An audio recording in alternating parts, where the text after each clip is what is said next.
नमस्कार। मैं आओ तापी नदी को जाने के पूरे टीम के तरफ से आप सभी का सहर्ष स्वागत करता हूँ।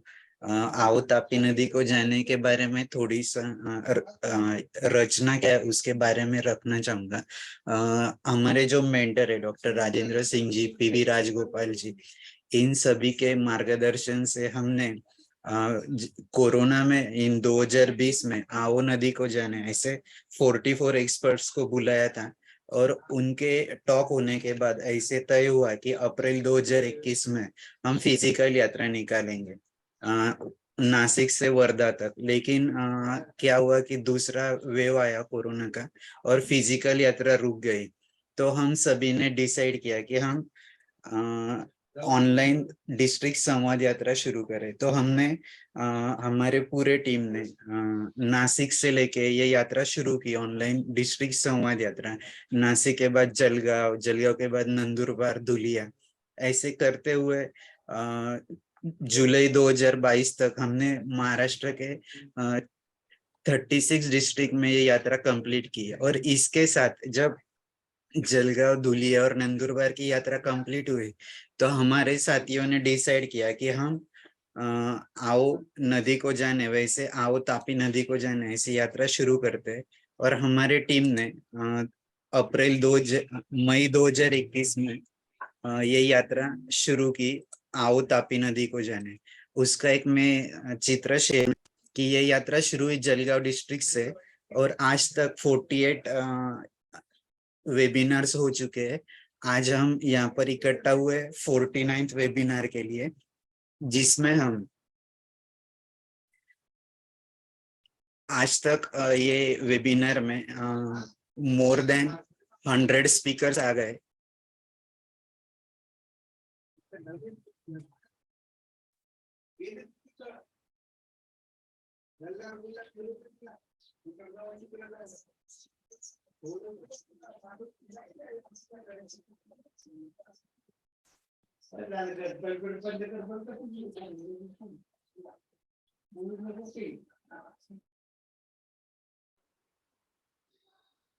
मेरा कनेक्शन गया था, मैं फिर से वो स्क्रीन शेयर करता हूँ 1-2 मिनट में। तो मैं कह रहा था कि हमारे आओ तापी नदी को जाने अब मई 2021 में शुरू हुआ। आज तक हमारे 48 वेबिनार्स हुए और तीनों राज्यों से, महाराष्ट्र, मध्य प्रदेश, गुजरात, तीनों राज्यों से तापी रिवर बेसिन में जो भी महानुभाव है आप जैसे, उन सभी को हमने इनवाइट किया। हर एक का टॉपिक अलग अलग है। 100 से भी ज्यादा स्पीकर, महानुभाव यहाँ पर आ गए और उन्होंने अपनी बात रखी है। हर एक का टॉपिक अलग था। हर एक से हमने 2 बातें हमारे वेबिनार में कि हम लर्निंग एंड लिसनिंग, कि हम सुनते और यहाँ से सीखते और ये ज्यादा से ज्यादा लोगों तक शेयर करते।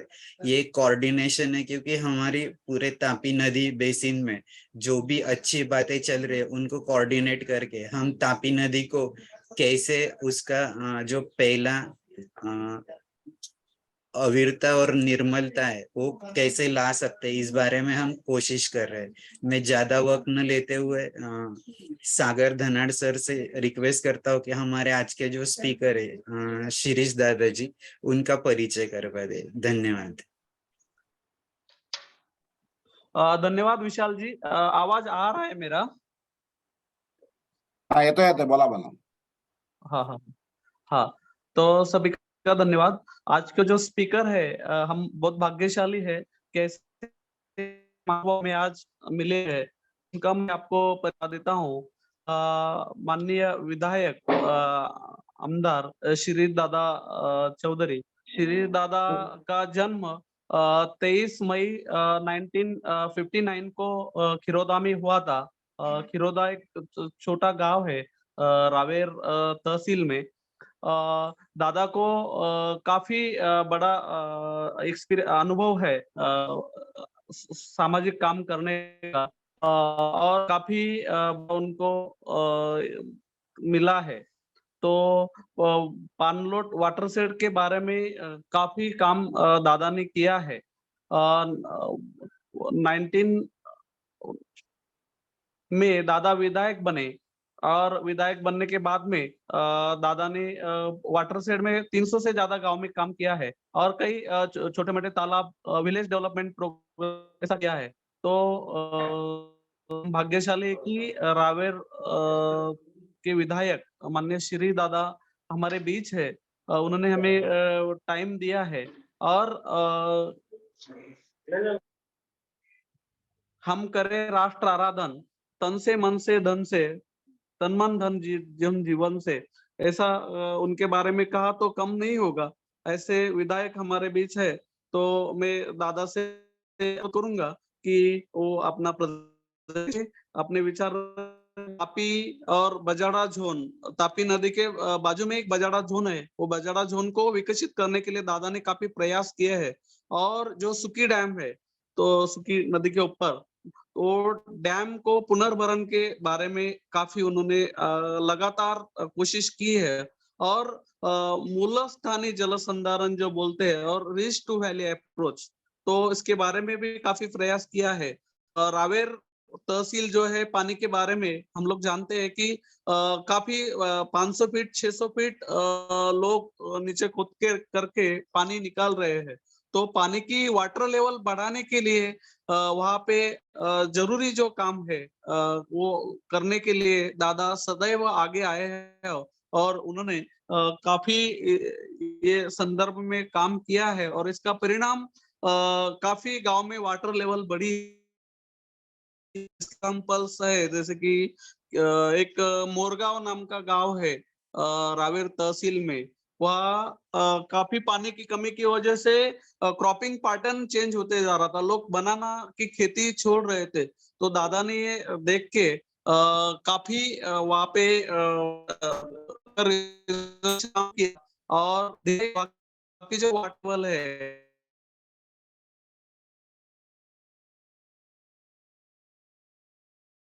मैं दादा से अनुरोध करूंगा कि वो प्रेजेंटेशन रखे। माननीय दादा। धन्यवाद सागर जी। शिरीष दादा, आप शुरू करें। मराठी हिंदी जो भी आपको भाषा पॉसिबल है उस भाषा में आप बात रख सकते हैं। हाँ शिरीष दादा अनम्यूट। नमस्कार। नमस्कार। हाँ नमस्कार दादा। मैं शिरीष मधुकरराव चौधरी रावेर बात कर रहा हूँ।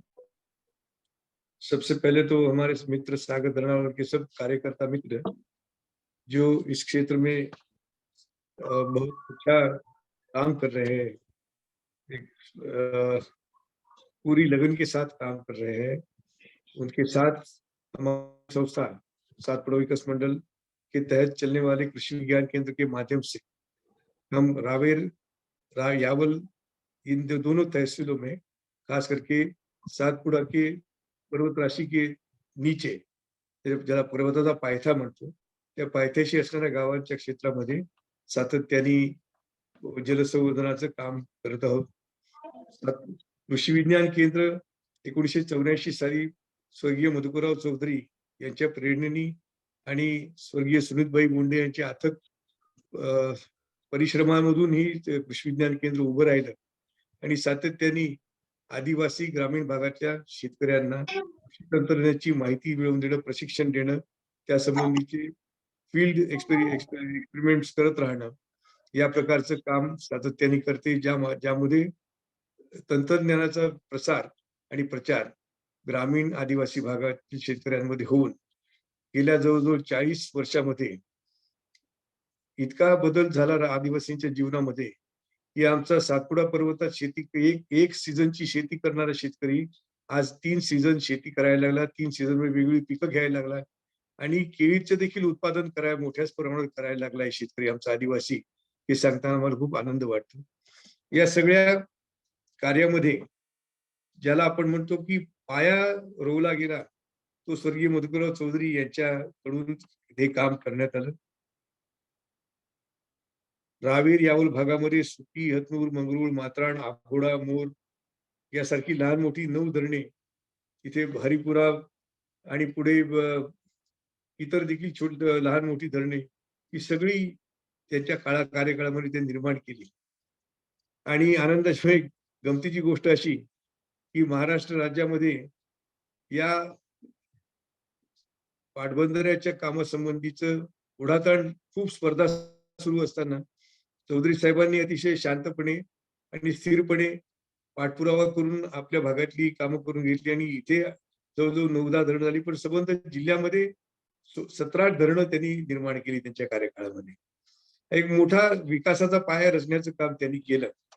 पण हे जरी झालं तरी त्याच्या पुढच्या काळामध्ये सातत्याने जे प्रश्न निर्माण होत गेले, विशेषतः पाण्याची पातळी कमी होण्याचा जो प्रश्न निर्माण झाला आणि त्याच्यामधून जलसंवर्धन करणं, जलरक्षण करणं या सगळ्या गोष्टींसाठी सागर धनाड आणि कृषी विज्ञान केंद्र यांच्या सहकार्याने आम्ही त्यांची संस्था आणि कृषी विज्ञान केंद्र यांच्या सहकार्याने रावेर यावत तालुक्यामध्ये आम्ही सन 1917, 18, 19 या काळापासून जे काम सुरू केलं ते अद्यापही सुरू आहे.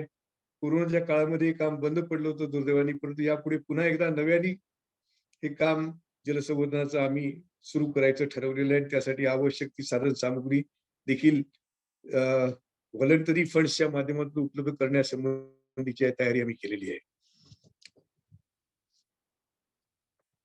या मागच्या 17 ते 19 या काळामध्ये सातपुडा पर्वताच्या पायथ्याशी असलेले गावांमध्ये लोक सहभागातून नदी व नाल्यांमध्ये आडवे चर मारण्यात आले. या कार्यक्रमाला जीवन अभियान हे नाव देण्यात आलं. कृषी विज्ञान केंद्रातर्फे प्रत्येक गावात जाऊन जनजागृती व प्रशिक्षण शिबिरे आयोजित करण्यात आली होती. यासाठी पाटबंधारे खात्याची अभियंत्यांची मदत घेऊन पाणी जिरवण्याच्यासाठी सॅटेलाइटच्या मदतीने पॉइंट शोधून त्या ठिकाणी आडवे चर मारण्यात आले. त्यामध्ये पाल तालुका रावेर येथे सुकी नदीमध्ये 7 आडवे चर 200 फूट रुंद, लोहारा व चिंचाडी रस्त्यामध्ये 17 नाल्यांचे रुंदीकरण, खोलीकरण, सावखेडा गावात पक्क्या बंधाऱ्यांचे रुंदीकरण व खोलीकरण, वडरी, परसाळे आणि सातोद या गावांची सामायिक खडकाई नदीमध्ये 19 आडवे चर आणि त्यांचे रुंदीकरण व खोलीकरण, न्हावी मारुळ या गावातील मोर नदीत पक्क्या बंधाऱ्यांचे रुंदीकरण व खोलीकरण तसेच विहीर पुनर्भरण आणि कोरपावली येथे 2 ठिकाणी पक्क्या बंधाऱ्यांचे रुंदीकरण व खोलीकरण करण्यात आले. ही गावे सातपुड्याच्या पायथ्याशी असल्याने वाहून येणारे पाणी अडवण्यास मदत झाली. या जीवन अभियान कार्यक्रमात 80 कोटी लिटर सुमारे पाणी अडवण्यात आले. तसेच पाणी अडवलेल्या परिसरातील विहीर व भूगर्भातील पाणी पातळी सुमारे 10 मीटरने वाढली. अशा प्रकारे कृषी विज्ञान केंद्र पाल या संस्थेच्या माध्यमातून अतिशय उत्तम जलसंवर्धनाचं काम यापूर्वी देखील झालं आणि यापुढे देखील सातत्याने होत राहील असा मला विश्वास वाटतो. धनाडजी, मी आपल्याला विनंती अशी करतो की बजाडा झोन संबंधी आपण जरा याबद्दल माहिती द्यावी.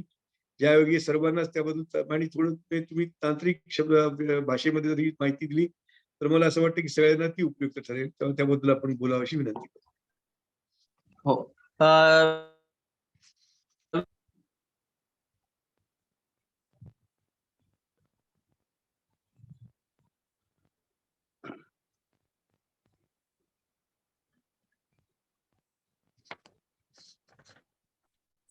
सागरजी, आवाज नाही येते तुमचा. हा, पीपीटी शेअर करा. पीपीटी. ओके. हो.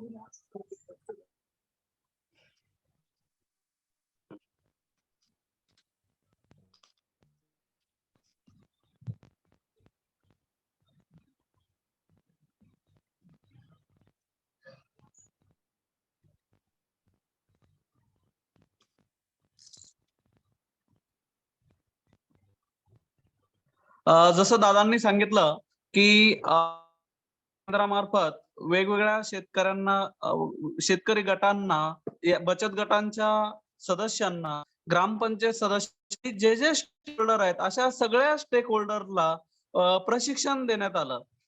पाणलोटाचं काम करणं हा नुसतं काम करणं हा त्याच्यामधला उद्देश नव्हता, तर ते सायंटिफिक कसं करता येईल या शास्त्रशुद्ध कामाच्या दृष्टिकोनातून आणि त्यामध्ये शाश्वतता कशी टिकून राहील या दृष्टिकोनातून कृषी विज्ञान केंद्र एक भाग बनलं आणि शासनाचा जो कार्यक्रम होता एकात्मिक पाणलोट व्यवस्थापन कार्यक्रम, या कार्यक्रमांमध्ये जवळजवळ जास्त गावांमधले जे स्टेक होल्डर होते त्यांनी आपापल्या गावांमध्ये कसं काम करायचं, माथा ते पायथा कसं काम करायचं, लिनियामेंटला अनुसरून रिचार्ज शॉफ्ट, रिचार्ज ट्रेंचेस कशा घ्यायच्या आणि ज्या माध्यमातून भूजल जे आहे ते जास्तीत जास्त जमिनीमध्ये कसं जिरेल. याशिवाय आता आपण बघतो की पाण्याचं बाष्पीभवनाचं जे प्रमाण आहे हे 35% जास्त आहे. हे 35% जास्त बाष्पीभवन कसं कमी करता येईल आपल्याला? तर या संदर्भामध्ये आदरणीय दादांच्या मार्गदर्शनाखाली 300 पेक्षा जास्त गावांमध्ये काम सुरू झालं आणि मग त्यामध्ये PRA पार्टिसिपेटरी रुरल अप्रायझल घेणं, त्या गावांमधल्या जास्तीत जास्त लोकसहभाग मिळवणं आणि लोकसहभागातून कामं उभं करणं, अशा प्रकारचं काम सुरू झालं. आणि हे काम हो, हो म्हणता म्हणता माथा ते पायथा प्रकारचं जे सुरू झालं, आपण सगळ्यांनी 2013 मधला दुष्काळ अनुभवलाय. त्या दुष्काळाच्या अगोदर काम सुरू झालं. आपण स्क्रीनवर बघू शकतात, की अशा प्रकारच्या कार्यक्रमांमध्ये बऱ्याचशा ठिकाणी माननीय दादांनी देखील हजेरी लावली आणि वेगवेगळ्या गावांमध्ये येऊन त्यांनी संबंधित जे स्टेक होल्डर होते, जे भागधारक होते, या भागधारकांना मार्गदर्शन करण्याचं काम त्या केलं. मग हे जे प्रशिक्षण होते, हे प्रशिक्षण जिल्हाभर झाले. असं नाही की त्यांना एका ठिकाणी बोलवणं. त्या ठिकाणी त्या परिस्थितीमध्ये तिथे काय काम करता येईल आपल्याला आणि तिथे जास्तीत जास्त जलसाठा कसा वाढवता येईल, या पद्धतीनं काम सुरू झालं. आणि असं सांगितलं जायचं की एक टोपलंभर गाळ काढा तुम्ही, टोपलंभर माती पाणी त्या ठिकाणी साठवलं जाईल. आणि अशा प्रकारे काम सुरू झालं. नेक्स्ट घ्या विशालजी. आणि मग मी जसं मगाशी सांगितलं आपल्याला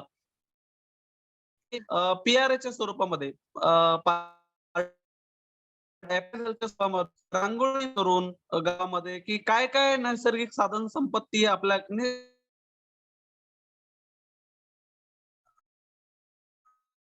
गावामध्ये काय नैसर्गिक साधन संपत्ती आहे आणि या नैसर्गिक साधन संपत्तीचा विकास आपल्याला कसा करता येईल, मग यामध्ये लोकसहभाग कसा घेता येईल. तर अशा प्रकारचं हे काम सुरू झालं आणि या कामामध्ये सगळे जे स्टेक होल्डर होते, सर्व जे भागधारक होते, या सगळ्या भागधारकांना सोबत घेऊन आपण काम त्या ठिकाणी सुरू केलं. स्क्रीनवर आपण बघू शकतो की 1/1/2015चा फोटो आहे. 1/1/2015 मध्ये त्या ठिकाणी विशेष करून तोने सांगायचं जर झालं तर महिलांची सहभागिता कशी वाढेल. कारण 100% जी लोकसंख्या आपली त्यापैकी 50% लोकसंख्या ही आहे. त्यामुळे महिलांच्या सहभागातनं पाणलोट विकास कसा होईल आणि त्या माध्यमातून पुढे उपजीविकेला कशा प्रकारे आपल्याला मदत मिळू शकेल, अशा प्रकारचं बघण्यात आलं. आणि मग यामध्ये एक उपजीविका, लोकसहभाग, शेती पद्धतीमध्ये विकास, कमी पाण्यावर जे तग धरू शकणारे पिकं आहेत तर त्यांचा विकास, याशिवाय या हा आपण बघू शकतो यामध्ये की महिलांचा देखील जास्त प्रमाणामध्ये यामध्ये सहभाग आपण घेतलेला आहे. नेक्स्ट घ्या विशालजी. हा, तर यामध्ये नैसर्गिक, मी मगाशी जसं म्हटलं की नैसर्गिक संसाधन साधण्यासाठी 300 जास्त मध्ये काम केलं आणि मग त्यामध्ये प्रचलित जी शेती पद्धती त्यामध्ये आपल्याला काय सुधारणा करता येऊ शकते आणि मगाशी दादांचं इंट्रोडक्शन करताना मोरगावचं उदाहरण दिलं होतं. रावेर तालुक्यामधला मोरगाव, त्या ठिकाणी क्रॉपिंग पॅटर्न चेंज होत होता. म्हणजे केळी हे मुख्य पीक आहे अनेक वर्षांपासूनच, परंतु केळी लावू शकत नव्हते लोक. तर त्या ठिकाणी जे नाले होते, नद्या होत्या, त्या मधला गाळ काढण्याचं काम सातत्यानं केलं आणि आज त्या ठिकाणी पाण्याची जी पातळी आहे ती वाढण्यासाठी मदत झाली. मग यासाठी LIC फाउंडेशन जे आहे त्या फाउंडेशनची त्या ठिकाणी मदत घेण्यात आली CSRच्या माध्यमातून आणि हे काम सुरू झालं. नेक्स्ट घ्या विशालजी.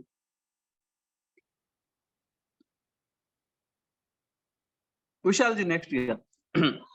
आपल्याला माहिती आहे की बजाडा झोन हा खूप संशोधनाचा विषय आहे की यामध्ये अजून काम खूप करणं गरजेचं आहे की जी आपल्या सर्वांना माहिती आहे की तापी नदी, असं म्हणतात की तापी नदी ही फार पूर्वी सातपुडा पर्वताच्या जवळून वाहत असावी आणि जवळून वाहत असताना काहीतरी मोठा भूकंप आला असावा किंवा जमिनीमध्ये हालचाल झाली असावी आणि काहीतरी अशा हालचाली झाल्या की ज्यामुळे सातपुडा असलेले जे मोठे दगड होते, दगडासोबत माती हे ते हालचाल झाल्यामुळे हे सगळे दगड आणि सर्व ते त्या नदीमध्ये पडले आणि नदीमध्ये पडलं आपल्याला की तापी नदीचा प्रवाह बदलला. आता यामध्ये बरेचसे मतांतर आहेत. या बाबतीत बिला पाटील साहेब अधिक जास्त सांगू शकतील मला वाटतं.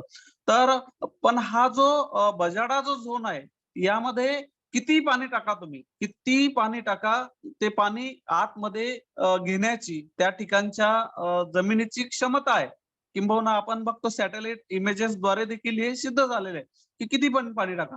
मग या ठिकाणी बजाडा झोनला रिचार्ज करता येईल का? या संदर्भामध्ये काम सुरू झालं आणि खऱ्या अर्थानं 2001 मध्ये त्या बाबतीमध्ये दादांनी थोडं लक्ष घातलं आणि लक्ष घालून त्या ठिकाणी जे पाणी सोडण्यात येतं सुकी नदीमध्ये, त्या सुकी नदीमध्ये काही विहिरी करता येईल का? त्या विहिरींच्या माध्यमातून रिचार्ज करता येईल का? आणि जेणेकरून त्या विहिरींच्या माध्यमातून असेल ते पाणी जमिनीमध्ये जिरून आजूबाजूच्या मध्ये पाण्याची पातळी वाढू शकते. अशा प्रकारचा अनुभव त्या काळात आला आणि मग दरवर्षी हा प्रोग्राम सुरू झाला, की आजूबाजूच्या शेतकऱ्यांमध्ये जनजागृती करणं. तर त्या ठिकाणी नांगरणी करता येईल का नदीमध्ये आणि नांगरणीच्या माध्यमातून पाणी जमिनीमध्ये जिरू शकेल का? कारण आपल्याला सगळ्यांना माहिती आहे. नेक्स्ट या विशालजी. यामध्ये आपल्याला सर्वांना माहिती आहे, की हा जो बजाडा झोन आहे हा नैसर्गिक आहे, नॅचरल आहे. त्याच्यामध्ये किती म्हणजे तरी किलोमीटर पर्यंत 100-150 फूट खोल मुरुम आहे, दगड आहे, दगड-गोटे, वाळू असा सगळा नैसर्गिक तळ आहे. मग यामध्ये खूप मोठ्या प्रमाणावरती पाणी जिरण्याला चान्स आहे आणि सुकी नदीच्या माध्यमातून हे सगळं होतंय. कारण मला असं वाटतं, की राज्यात काय देशात अशा प्रकारचं एकमेव उदाहरण हे असावं. कारण आणि हा जर बजाडा जो झोन आहे या झोनला जर शाश्वतरित्या आपण रिचार्ज जर करू शकलो, तर रावेर, यावल तालुक्यामधल्या नव्हे तर चोपडा तालुक्यामध्ये देखील बऱ्याचशा ग्रामपंचायतींना त्याचा फायदा हा होतो आहे खऱ्या अर्थानं. आणि त्याची सुरुवात ही गेल्या 2001 पासून झालेली आहे. टप्प्याटप्प्याने हे काम पुढे जात आहेत आणि याला जास्त नेक्स्ट घ्या विशालजी. याला जास्त प्रमाणामध्ये अजून जास्त प्रमाणामध्ये जर त्यामध्ये तर नांगरणी असेल, रिचार्ज जास्तीत जास्त करण्याच्या संदर्भामध्ये दादांचा पाठपुरावा सुरू आहे. वेळोवेळी शेतकऱ्यांसोबत आजूबाजूचे जे भागधारक आहेत त्यांच्यासोबत बैठका सुरू आहे आणि या माध्यमातून काही सर्वे पण झालेले आहेत. सामान्यपणे नेक्स्ट घ्या विशालजी. ऑगस्ट महिन्यामध्ये जर ही नदी व्हायला लागली, तर साधारणपणे 2 महिन्यात जवळपास 60 दशलक्ष घनमीटर म्हणजे 2 टीएमसी पाणी जमिनीमध्ये जिरते. विचार आपण करू शकतो, की किती पाणी आपण वाचवू शकतो. म्हणजे हे पाणी ज्याचं 35% पर्यंत व्हायब्रेशन होतं, हे जर जमिनीमध्ये जर जिरलं, तर त्याचा खूप हा होतो म्हणजे 3.5 हेक्टरला त्याचा रावेर यावलमध्ये फायदा होतो आहे आणि हे काम सातत्याने जास्त प्रचार प्रसिद्धी न करता जास्त सोशल मीडियावरती न जाता सातत्याने अव्याहतपणे हे कार्य जे आहे हे सुरू आहे आणि एक असा अंदाज आहे आजूबाजूच्या शेतकऱ्यांशी आम्ही जेव्हा चर्चा करतो, पाहतो, सर्वे करतो त्या सर्वे आणि चेहऱ्याच्या अनुभवावरून म्हणजे साधारणपणे 25 फुटापर्यंत हे जेव्हापासून काम सुरू केलं आपल्याला सगळ्यांना माहिती आहे की रावेरमध्ये आज सगळ्यात जास्त खोल ट्यूबवेल जर असेल तर ती 500, 600, 700 फुटापर्यंत देखील गेलेला आहे. तर एक अनुमान असा आहे त्या ठिकाणच्या शेतकरी बांधवांशी चर्चामधून त्यांच्या फीडबॅक मधनं की 25 फुटांपर्यंत हे सगळं काम चालू झाल्यामुळे जवळपास ते शेतकऱ्यांशी चर्चा केली त्यानुसार 25 फुटांनी पाण्याची पातळी जी आहे ती उंचावली आहे. हे आपण बघतो की हे नदी पात्र जिरवण्याचं एक नेक्स्ट घ्या विशालजी अनोखं हे एक साधन आहे आणि ज्या माध्यमातून चांगल्या प्रकारचा रिचार्ज होत आहे आणि अल्टिमेटली त्याचा फायदा जो आहे तो शेतकऱ्यांना होतोय मोठ्या प्रमाणावरती आणि या माध्यमातून शेतकरी बांधवांच्या कुठतरी पाण्यामुळं जे नुकसान होतं वेळोवेळी तर ते नुकसान टाळण्यासाठी सातत्याने माननीय विधायक शहादा चौधरी साहेब यांच्या माध्यमातून कार्य अविरतपणे सुरू आहे. येत्या कालावधीमध्ये असं आमचं नियोजन आहे की 2 जे गाव आहेत एक म्हैसवाडी नावाचं गाव आहे आणि कुंखेडा नावाचं गाव आहे. या 2 गावामध्ये म्हणजे जलसमृद्ध जलसमृद्ध आणि हरित गाव करता येईल का? स्वच्छ आणि हरित गाव करता येईल का? मग बालस्नेही गाव करता येईल का ते? महिलास्नेही करता पायायुक्त गाव करता येईल का? अशा प्रकारच्या वेगवेगळ्या सुविधांनी युक्त आणि शाश्वत विकास असं नाही की काहीतरी केलं असं नाही. तर शाश्वत विकासाला गृहीत धरून हे गाव असे करता येईल का? अशा प्रकारच्या तर 2 निवडलेले आहेत आणि या 2 गावांमध्ये मी जे सांगितलं की 4-5 अंगांनी विचार करून अशा प्रकारचं करण्याचं काम सुरू आहे. अनेक गावं या माध्यमातून दादा कार्याने लाभान्वित झालेले आहेत. उत्पन्नामध्ये देखील वाढ झालेली आहे आणि अशा प्रकारचं मूलस्थानी जलसंधारण असेल, माथा ते पायथा असेल, मग देशी झाडं लावण्याचं काम असेल, ते देखील आता सुरू आहे.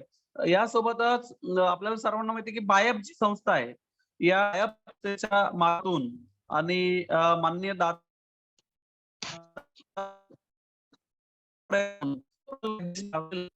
प्रकल्पाचं देखील जो आदिवासी भाग आहे, च्या भागामध्ये त्या भागामध्ये देखील आता वाडी प्रकल्पाच्या माध्यमातून फळझाडं लागवड करण्याचं काम मोठ्या प्रमाणावरती सुरू आहे. जेणेकरून झाडं पण लागले जातील आणि जलसंधारण पण होईल. तर अशा प्रकारे आम्ही जेव्हा बसलो तेव्हा 5 वर्षात आपल्याला काय करता येईल? त्या 5 वर्षामध्ये कुठले कामं करता येईल आणि त्या माध्यमातून किती पाणी साठा आपण अडवू शकतो, किती जमिनीमध्ये जिरवू शकतो आणि किती आपण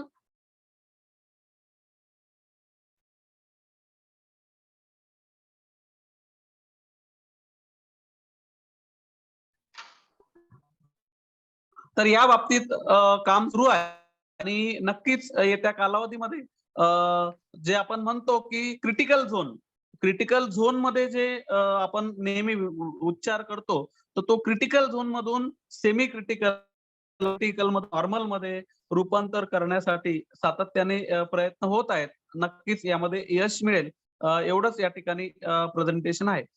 यावर अजून माननीय दादांना विनंती करतो की अजून काही यामध्ये आपल्याला जोडायचं पण जोडता येईल. सागरजी, हो आवाज दादा. येतोय माझा? हो येतोय दादा. मला असं वाटतं हो दादा. की आता पुन्हा एकदा नव्याने आपण हे काम जोमाने सुरू करणं आवश्यक आहे. हो दादा. दादा हो. तुमचा व्हिडिओ नाही दिसत आहे. सागरजी दादा तुमचा व्हिडिओ नाही दिसत आहे. मी व्हिडिओ हो. बंद केलाय जरा, दुसरे डॉक्युमेंट्स आहेत ते. Okay okay. त्यामुळे ठीक आहे. हे माझं सूचना अशी आहे की पुन्हा एकदा ऍक्शन प्लॅन नव्याने तयार करून आपण जोरात हो. काम हे सुरू करावं. कारण ही जी हो. चर्चा चालली मेगा रिचार्ज प्रकल्पाची, ते प्रत्यक्षात यायला हो. अजून आणखी 5-6 वर्ष तरी लागतील असा अंदाज आहे. कारण एवढा प्रचंड हो मोठा नक्की उपद्रव लागतात. होणं तेवढे आणि वर्ष काम होणं लागतात. म्हणजे 6 ते 10 वर्ष हो. लागू शकतात. तोपर्यंत इथे पाण्याची पातळी बरोबर आहे. सतत वाढवत राहण्यासाठी काम करणं गरजेचं आहे. आणि हो. पुन्हा एकदा कन्सन्ट्रेटेड एफर्ट आपल्याला ऍक्शन प्लॅन सहित करणं आवश्यक आहे असं मला वाटतं. आणि त्या दृष्टीने हो. CSRच्या माध्यमातून फंड्स उपलब्ध करण्याची आम्ही आता तयारी पण केलेली आहे. मुंबईच्या काही हो संस्था. दादा. तर हो. यासंबंधी आपण एक मीटिंग घेऊया आणि मग हो संबंधित दादा. माणसं या वेगवेगळ्या क्षेत्रातली जी असतील त्यांना देखील आपण त्याच्यात इन्व्हॉल्व करूया हो. आणि कार्य आराखडा तयार करूया आणि त्याप्रमाणे काम सुरू करूया लवकरात लवकर. हो. नक्की दादा. दादा 100%. आपल्या सोबत काही पार्टिसिपंट आहेत. भिला पाटील सर आमचे सिनियर मेंटर आहे.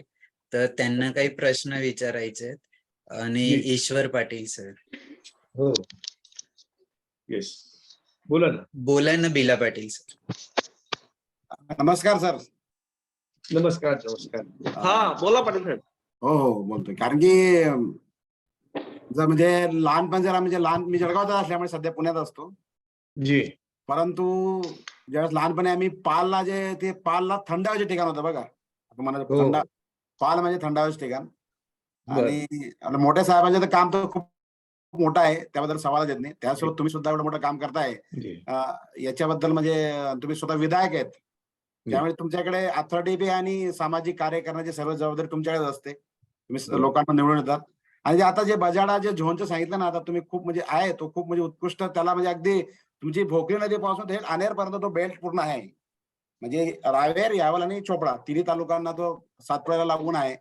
बरोबर. त्यासोबत तुम्ही जे आता सर म्हणजे आता जे एकदम लहानपणी जे आम्ही रावेर, यावल जे तालुका आम्ही बघायचो का आम्हाला माहिती आहे, माझ्या माहिती जी. तर त्याला आपण काश्मीर सुद्धा काश्मीर म्हणायचो. म्हणजे एवढी केळी, पाण्याची उपलब्धता भरपूर होती. पण कालांतराने आता धनार्जी म्हटलं की पाण्याची पातळी आता 400-500 फुटापर्यंत गेली. आणि मला आता आश्चर्य वाटतं की अटल भूजल योजनेमध्ये रावेर यावल तालुक्याचं नाव आहे. याचा अर्थ पाणी पातळी किती खाली गेलेली असावी याच्यावर आम्हाला सहज लक्षात येतं. बरोबर. आणि सर्वात महत्वाची गोष्ट म्हणजे जो आपला हातनूर धरण आहे सर, जी. हातनूर धरणामध्ये आज सुद्धा 60 ते 62% गाळ आहे अशा माहितीनुसार. मी स्वतः बरोबर. मागच्या नोव्हेंबरला हातनूर धरणावर गेलेलो होतो. हो. आणि मी पूर्ण तुमचा म्हणजे अगदी भोकरी नदी म्हणजे तो रावेरचा पूर्ण बेल्ट थेट शिरपूर पर्यंत मी या जलसमाधी यात्रा पण काढलेली आहे. जी. नदीचा तापीचा जो काठ आणि सातपुड्याचा मधला पूर्ण म्हणजे ती डोंगर रांगाला धरून थेट शिरपूर पर्यंत बरोबर. शेवटपर्यंत. बरोबर. तर म्हणजे बा हा गाड म्हणजे बघा, पहिले ज्यावेळेस हातनूर धरणाचं हे झालं त्यावेळेस हे पाणी आपल्याला थेट चोपडापर्यंत जायचं आणि ते आपण शेती सुरक्षित वापरतो. परंतु आता ते पाणी म्हणजे गाळ बसल्यामुळे त्याच्यासाठी असं काही योजना आहे का, सरकारी योजना आहे की गाळ काढण्याची हातनूर मधनं? कारण हा फक्त हातनूर धरण फक्त रावेर याला तो तालुक्याला उपयुक्त आहेच, पण सोबत पूर्ण खांद्याचा पट्टा आपला धुळे जळगाव पर्यंत म्हणजे पूर्ण हा रावेर शिरपूर म्हणजे पर्यंत हा महत्वाचा. असं काही सरकारी योजना आहे का सर? मला एक म्हणजे तुमच्या याच्यानं मला म्हणजे समजायचं आहे. नाही, त्यांनी लोअर लेवलला काही दरवाजे बांधले, परंतु त्यामुळे अजूनपर्यंत गाळाचा निचरा काही अपेक्षित तसं झालेलं नाही. ओके. त्यामुळे असं कन्सल्टेड अशा प्रकारचा प्रोग्राम अजूनपर्यंत गाळ काढण्याचा शासनाचा कार्यक्रम कोणताही निर्माण झालेला नाहीये असं माझी माहिती आहे. आणि टेक्निकली खरं म्हटलं तर त्याच्यामध्ये खूप काम करण्याची आवश्यकता आहे. पण दुर्दैवाने शासनाच्या प्रायोरिटीज इतक्या ठिकाणी विभागल्या जातात हो. की अशा प्रकारचं काम करण्यासाठी, जसे एका बाजूला हे आता तुमचा तो मेगा रिचार्ज प्रकल्पाचा संकल्पना जशी आहे, तशा प्रकारचं स्टेट आणि सेंट्रलच्या सहकार्यानेच अशा प्रकारचं डिसिल्टेशन प्रोग्राम करणं, याची मागणी करणं या पुढच्या काळामध्ये गरजेचं राहील असं मला वाटतं.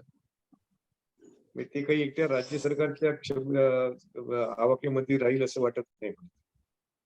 कारण की आपण ज्यावेळेस उत्तर महाराष्ट्र किंवा खानदेशकडे ज्यावेळेस बघतो आपण पाण्याच्या संदर्भामध्ये, तो अगदी सातपुडा असो काही इकडचा अजिंठा डोंगर असो, इकडे तुमचा पुन्हा नदी खोऱ्या असो की इकडे सह्याद्री पर्वत असो, आपल्याला एक मुख्य नदी म्हणजे तापी नदीच आणि हातनूर धरण हा सर्व आमच्या सगळ्यासमोर येतो की ज्यावेळेस आम्ही पाण्याचं काम करतो ना म्हणजे पूर्ण उत्तर महाराष्ट्रामध्ये, तर आमच्या समोर तो हातनूर धरण होता. तुम्ही जे सांगितलं, कारण की याच्यावर काम करणं खूप आवश्यक आहे. पण आता सरकारचे काय धोरण तुम्ही म्हटले की आता विभागले गेलेले आहेत.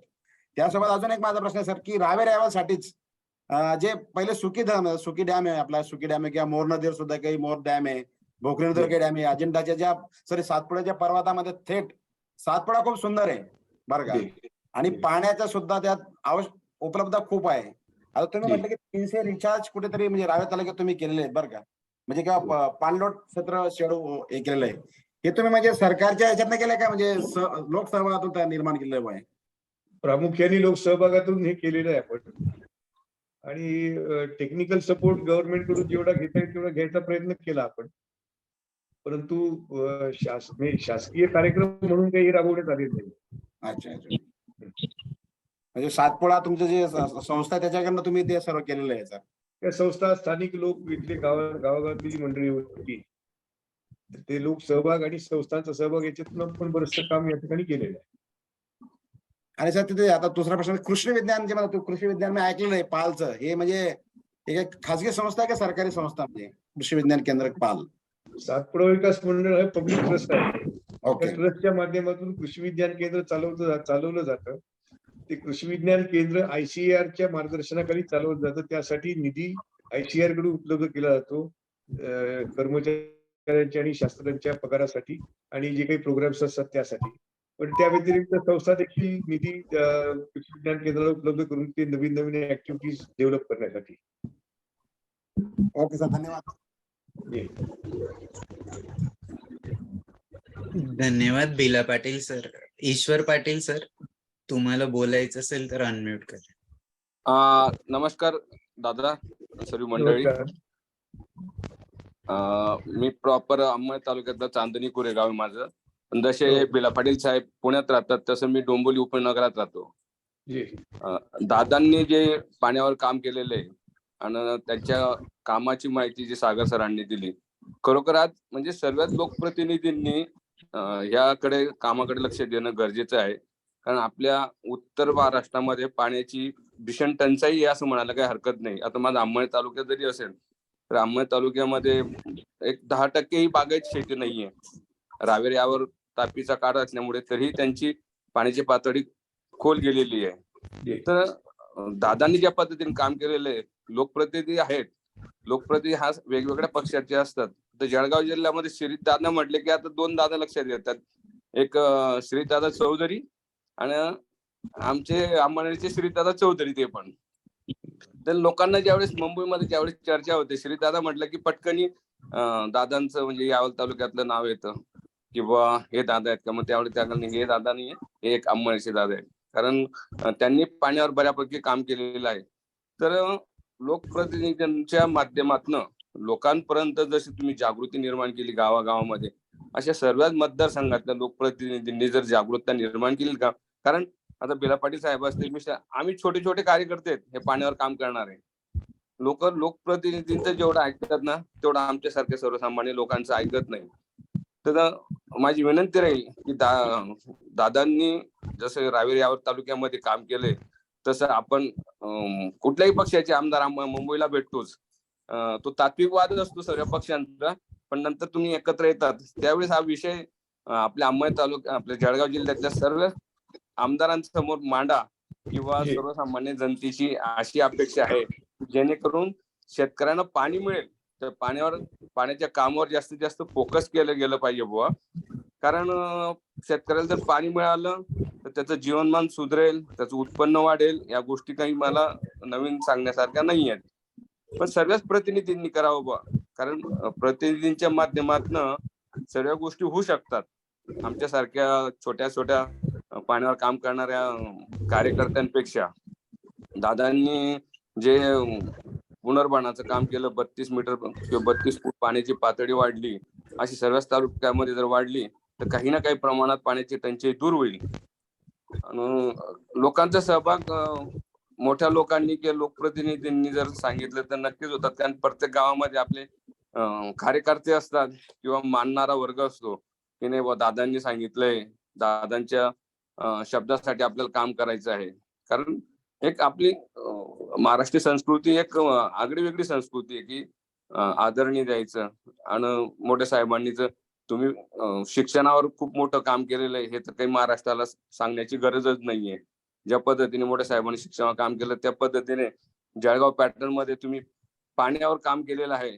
तुमचा आदर्श ठेवून बाकीचे सर्व लोकप्रतिनिधींनी या कामाकडे लक्ष द्यावं अशा आमच्या सर्वांच्या वतीने या वेबिनार मध्ये मी तुम्हाला विनंती करून सांगतो. आपली चांगली सूचना आहे धनाडजी. आपण असं करावं की जिल्ह्यातले आमदार ज्या ठिकाणी हे आपण जलसंवर्धनाचं काम करू शकू त्या सर्व आमदारांना बोलवून आपण एक त्यांचं अवेअरनेस कॅम्प घ्यावा. धनाडजी ऐकू येत आहे? हो सर, ऐकायला येत आहे. बहुतेक त्यांचं कनेक्शन गेलं सागरजींचं. ठीक आहे, तुम्ही त्यांना हे सांगा. हो हो, त्यांच्या संस्थेच्या वतीने आपण सर्व आमदारांना एकत्र करूया. नक्की सर. त्यांचं एक अवेअरनेस वर्कशॉप त्या ठिकाणी आपण ते कंडक्ट करूया. चालेल दादा. दादा तुम्हाला एक गोष्ट सांगाय प्रयत्न करता येईल. हो हो, दादा एक गोष्ट सांगायची होती. जसं आता हे आओ नदी को जाने किंवा चला नदी किंवा आओ तापी नदी को जाने वेबिनार सुरू आहे. तसं महाराष्ट्र शासनाचा उपक्रम सुरू झालाय 2 ऑक्टोबर पासून चला जाणूया नदीला म्हणून. त्याच्यात 118 नद्यांवर काम सुरू आहे आणि अच्छा. त्यात जळगाव जिल्ह्यातल्या 6 नद्या घेतलेल्या आहेत आणि बरं. त्याच्यात सागर धनाड आणि मी गिरणा नदीचे समन्वयक म्हणून आहोत. तर बरं. दादा तुमच्या वतीने म्हणजे कसं आहे की प्रत्येक जिल्ह्याचं ऑलरेडी त्या नद्यांचं काम झालंय, वर्कशॉप झाले, नदी यात्रा पण झाल्या. आपल्या जिल्ह्याचं ते थोडं मागे पडलंय. तर सरकारी यंत्रणा आणि लोकप्रतिनिधी मिळून जर त्याच्यात थोडं लक्ष घालून ते पुढे नेलं तर फायद्याचं होईल असं वाटतं दादा आम्हाला. हे तुम्ही मला भेटा, आपण हो. संबंधित अशी चर्चा करूया आणि त्या संबंधी कसं वेगवेगळं गती आणता येईल हे बघूया. आणि दादा माझ्या मनात 2-3 प्रश्न होते. तुमचं कार्य मी पहिल्यांदाच ऐकलं आज या माध्यमातून. तर आता किती गावात हे काम झालेलं आहे आणि भविष्यात किती गावांमध्ये तुमचं हे सगळं नियोजन झालंय. तुम्ही आता बोलले तुमच्या टॉकमध्ये की जवळजवळ 6 वर्षाचं तुमचं पुढचं प्लॅनिंग आहे. तर नेमकं किती गावात झालंय आतापर्यंत आणि हे सगळं जसं तुम्ही केव्हीके की जी सरकारी संस्था आहे, तसं इतर खाजगी संस्था किंवा तांत्रिकता हे सगळ्यांचं तुम्ही म्हणजे एक समन्वय कसा साधून आणलं त्याविषयी जर 1-2 मिनिटात सांगितलं तर बरं होईल दादा. त्या पहिल्या फेजमध्ये तर आम्ही लोकसहभाग आणि प्रामुख्याने लोकसहभाग आणि खाजगी संस्था यांच्याकडून जी काही मदत इन्फ्रास्ट्रक्चर किंवा मशिनरीची घेता आली ती घेऊन आम्ही हे काम केलं. सुमारे 200 गावांना बेनिफिट होईल अशा प्रकारचं काम त्याच्यामध्ये झालं. परंतु यापुढे ते सातत्याने होण्याची गरज आहे, कारण हे जोपर्यंत मेगा रिचार्ज प्रकल्प सुरू होत नाही तोपर्यंत या पद्धतीने जलसंवर्धनाचं काम सातत्याने करत राहणं गरजेचं आहे. हे लोकांना समजावून सांगणं, पटवणं आणि त्याच्यातून त्यांना सहभागी करून घेणं हे मोठा एक कार्यक्रम हाती घ्यावा लागणार आहे. त्यामुळे त्यासाठी मुंबईच्या काही CSR फंड देणाऱ्या इंडस्ट्रीज आणि संस्थांना देखील आम्ही रोपीण करायचा प्रयत्न करतोय. त्या माध्यमातून हे काम पुढे आम्ही आता वाढवायचं आमचं नियोजन आहे. नक्कीच दादा खूपच हॅलो. छान. हो हो खूपच छान तुमचं कार्य झालेलं आहे आणि अजूनही तुमचं जे प्लॅनिंग आहे त्यात निश्चितच फक्त तालुक्यालाच नाही तर पूर्ण जळगाव जिल्ह्यासाठी ते मॉडेल उभं राहील अशी आम्हाला नक्कीच तुमचं हे कार्य खात्री आहे. मोठं खात्री आहे आणि मोठं व्हावं अशी आमची शुभेच्छा पण आहे. तर धन्यवाद. दादा तुम्ही वेळ दिला तर मी पूर्ण टीम कडून आपले पुनश्च एकदा आभार व्यक्त करतो आणि आम्हाला डॉक्टर राजेंद्र सिंग जी नेहमी म्हणतात की हर जो नदी है उसमें 4 लोग महत्वपूर्ण रहते, संत, शासन, महाजन और समाज. संत म्हणजे ते म्हणतात की आपल्यासारखी सगळी लोक की जी समाजसेवक आहेत, सायंटिस्ट आहेत किंवा शिक्षक आहेत की जे समाजासाठी काम करतायत. शासन म्हणजे तिथं मग सरकारी यंत्रणा आली. त्यानंतर महाजन जसं आता तुम्ही सांगितलं की CSR फंड साठी बरेच दानशूर लोक मदत करत असतात चांगल्या कामासाठी आणि चौथं आहे की समाज ज्याच्यासाठी आपण करतोय. तर ह्या 4 पिलरवर ज्या नदीत काम होतं तर त्या नदीचं शाश्वत असं काम होत असतं असं आम्हाला डॉक्टर राजेंद्र सिंगजी नेहमी म्हणतात आणि तुम्ही तर तुमच्या कार्यातून हे खरोखर तोच फॉर्म्युला वापरून कार्य खूप मोठं सुरू केलेलं आहे. तर नक्कीच आपली ही फक्त रावेर तालुकाच नाही तर पूर्ण तापी नदीच्या कार्यासाठी जेव्हा जेव्हा मदत लागेल तेव्हा आम्ही नक्कीच तुमची मदत घेऊ दादा. धन्यवाद. जरूर. धन्यवाद. आणि विशाल सर, दादांचं म्हणजे खरोखर आता यावल तालुक्यातलं काम हे ज्यावेळेस अंबड तालुक्यात लोकांना कळेल किंवा अंबड तालुक्यातल्या लोकप्रतिनिधींना माहित नाही असल्यातलं माहिती असतं, पण लोकांचा सहभाग जुळत नाही. तर बऱ्याचदा लोकप्रतिनिधी काय म्हणतात, अरे लोकांनाच पडले नाही तर आपण कशाला पुढाकार घ्यावा बुवा. म्हणजे थोडं स्पष्टच बोलतो बिला पाटील साहेबांना आयडिया आहे. कारण लोकप्रतिनिधी कसं काय करतात, लोकांना पडली नाही, मग आपण कशाला पुढाकार घ्यावा पुढे. पण लोकप्रतिनिधी एक सामाजिक बांधिलकी म्हणून जर पुढाकार घेतला तर प्रत्येक गावामध्ये 4 लोक अशी आहेत की त्यांना चांगल्या कामाची आवड आहे आणि ते चांगले काम करू शकतात.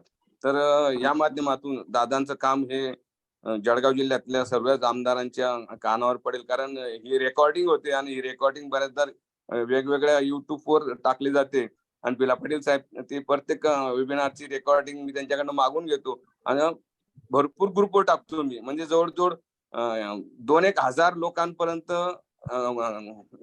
ही रेकॉर्डिंग आपल्या ग्रुपच्या माध्यमातून जात असते. आणि त्या 2,000 पैकी समजा 200 लोक बघत असतील आणि 200 लोकांपैकी 2 लोकांनी जरी प्रत्यक्ष अंमलबजावणी केली तरी आपण त्याच्यातनं काहीतरी सक्सेसफुल झालो बुवा, असं आपण मानतो. कारण चांगल्या गोष्टीचा रिझल्ट हा 1 किंवा 2% असतो बुवा, पण तो एकदम परमनंटली असतो असं म्हटलं जातं. तर आणि रिझल्ट हा शिक्षणाच्या माध्यमातून येतं आणि शिक्षणाची तर चौधरी साहेबांच्या घरापासूनच शिक्षणाची गंगाच आहे. त्याबद्दल तर काही वाद नाही. कारण आमच्या डोंबिवलीत दादा तुमची संस्था असल्यामुळे आम्हाला नेहमीच आठवण येत राहते. मोठी संस्था आहे तुमच्या आपल्या मोठ्या दादांच्या नावाची, त्यामुळे आम्ही डोंबिवलीत राहत असल्यामुळे नेहमीच तुमचं नाव चर्चेला असतं. आणि आपण आता सागर सरांना सांगितलंय की त्या माध्यमातून सर्वपक्षीय आमदार जळगाव जिल्हा असतील, धुळा जिल्ह्यामध्ये असतील, एक अवेअरनेस प्रोग्राम नक्कीच करा. त्या माध्यमातून एक 5-10% जरी स्थानिक तालुक्या लेवलचे आमदारांनी प्रयत्न केले तर तो नक्कीच फायदा सर्वसामान्य जनतेला किंवा सर्व शेतकऱ्यांना होईल असं मला वाटतं. बरोबर. धन्यवाद। हमारे साथ संजू सर जी है मुल्ताई से। आपको भी कुछ प्रतिक्रिया देनी होगी तो अनम्यूट कीजिए संजू सर। संजू सर, हाँ बोलिए। जल बिरादरी के सभी सज्जनों को मेरा सादर प्रणाम। आज थोड़ा क्षमा चाहूंगा, वैसा कुछ टेक्निकल प्रॉब्लम की वजह से मैं पूरे मीटिंग को सुन नहीं पाया, कुछ ऑडियो नहीं आ पा रहा था मेरे पास, तो इसके वजह से मैं पूरी मीटिंग को सुन नहीं पाया। ओके। जी। ठीक आहे सर, चलेगा। दादा तुम्ही जर ऐकत राहिलात तर आता दुसरे आपले वक्ते आहेत, आपण त्यांना बोलायला आमंत्रित करूया। तुम्ही जर ऐकतोय राहिलात मी. तर हो, हो मी ठीक join आहे। आहे. हो दादा चालेल। थँक्यू. बरं हो दादा। मैं ज्यादा वक्त न लेते हुए हमारे आज के दूसरे वक्ता तरुण वैद्य जी, इनका परिचय करने के लिए संजू सर से रिक्वेस्ट करता हूँ। संजय सर। धन्यवाद विशाल भाई साहब, और सभी जो जितने भी आज इस मीटिंग में जुड़े हुए सज्जनगण हैं, उन्हें सबसे पहले मैं आदि गंगा माँ ताप्ती के इस पावन तट मुल्ताई जो उद्गम स्थल है माँ ताप्ती का, यहाँ से सादर प्रणाम करता हूँ और एक ऐसी अपेक्षा करता हूँ कि आप इस माँ ताप्ती के उद्गम क्षेत्र के समस्त क्षेत्रवासियों की ओर से एक सादर प्रणाम स्वीकार करेंगे। और आप आज जिस मीटिंग में आओ ताप्ती नदी को जाने इस वेबिनार में मुल्ताई बैतूल से जो वक्ता आपके बीच है, आप श्री तरुण कुमार वैद्य जी हैं और MSc मैथमेटिक्स एजुकेशन के साथ स्कूल के संचालक भी है। साथ में स्कूल संचालन के साथ में जब आदरणीय भाई साहब के मन में पर्यावरण के प्रति अपना एक रुझान उत्पन्न हुआ, जब उन्होंने नदियों के सूखते हुए जल को देखा, एक पीड़ा हुई और उन्होंने अपना एक मुहिम यहाँ पर चालू की। तो बैतूल जिले में लाखों पेड़ों को लगाने के लिए जो कार्य करने की उनकी रणनीतियाँ है, इसमें उन्होंने बड़ा तन्मयता से अपनी टीम के रूप में काम किया और जिनको अभी उनके वक्तव्य में सारी बात आपको सुनने को मिलेगी। और आप जो है एक बड़ी तल्लीनता के साथ पूरी टीम के साथ एक वर्क करते हैं और इससे इस बात को केवल इतना ही मायने रखता है कि पूरे बैतूल जिले में आदरणीय श्री वैद्य जी को ग्रीन टाइगर के नाम से जाना जाता है। तो बोले धरती को हरा भरा करने का इन्होंने एक संकल्प ले रखा है इस क्षेत्र को। तो उनकी एक पहचान है कि कौन है, तो उनको तरुण कुमार वैद्य जी के नाम से लोग कम जानते हैं। और कोई कहते हैं कि बैतूल जिले में ग्रीन टाइगर कौन है, तो उनकी अपनी एक पहचान है। ऐसे महानुभाव आदरणीय वैद्य जी को मैं आमंत्रित करना चाहता हूँ, निवेदन करना चाहता हूँ कि वे अपना वक्तव्य रखेंगे। धन्यवाद संजू सर जी। मैं वैद्य सर को रिक्वेस्ट करता हूँ कि आप अपना वक्तव्य शुरू करें। आप सभी को मेरा नमस्कार। आज इस आओ तापी नदी को जाने इस प्रोग्राम में आदरणीय राजन भाई साहब, शिरीष दादा, ईश्वर जी भाई साहब, संजू भाई साहब, आप सभी जो महानुभावों के नाम मुझे सुनने को मिले और जो भी मुझे सुन रहे हैं, आप सभी को मैं अपने ग्रीन टाइगर्स परिवार बैतूल की ओर से हार्दिक अभिनंदन करता हूं, स्वागत करता हूं, आप लोगों को नमन करता हूं। जैसा कि संजू भाई साहब ने इससे मुझे कुछ दिनों पहले चर्चा में बताया गया कि भाई तापी नदी को लेकर एक अभियान राजन भाई साहब के मार्गदर्शन में चल रहा है, जिसको लेकर हम नदियों को जोड़ने को लेकर आगे कार्य कर रहे हैं। और चूंकि मैं स्वयं भी अपनी संस्था के युवाओं के साथ में लगातार पिछले 4-4.5 वर्षों से लगातार कार्य करते चल रहा हूँ, नदी संरक्षण को लेकर, जल को लेकर और तालाब संरक्षण को लेकर, पौधारोपण को लेकर, तो हम लोगों के द्वारा सतत ये कार्य किए जा रहे हैं। आज इस ताप्ती नदी के जो इस रूप में इस प्रोग्राम में, इस कार्यक्रम में, इस वेबिनार में यदि आप लोगों ने मुझे जोड़ा है तो मैं अपने आप को गौरवान्वित महसूस करता हूँ।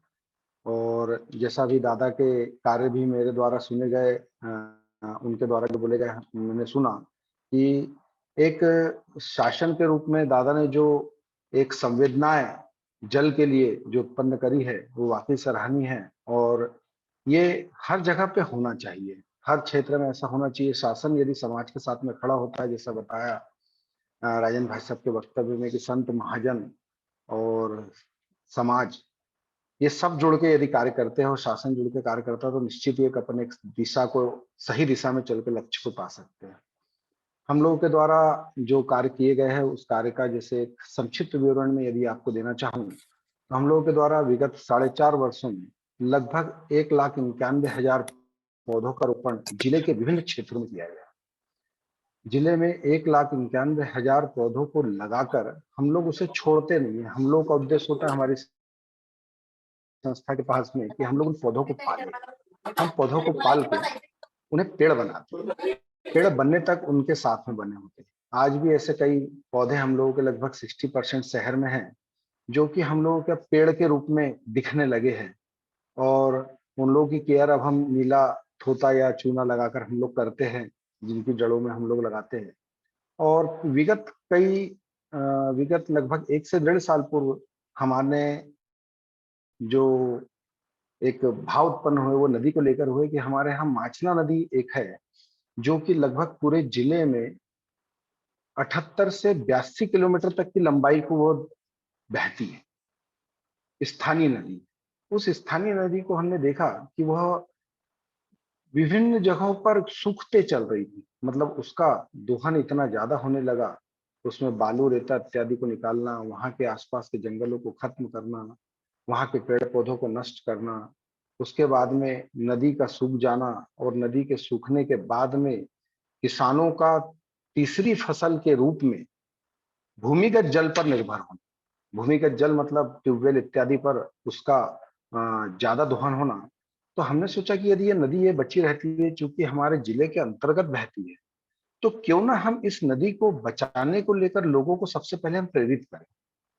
तो उसी प्रकार से हम लोगों ने क्या किया कि पौधों को लगाकर, पौधों को किनारों पर लगाकर, माचना नदी के किनारों पर लगाते लगाते हम हर एक गांव में, हर एक घाट पर उस गांव के स्थानीय लोगों के बीच में जाने लगे।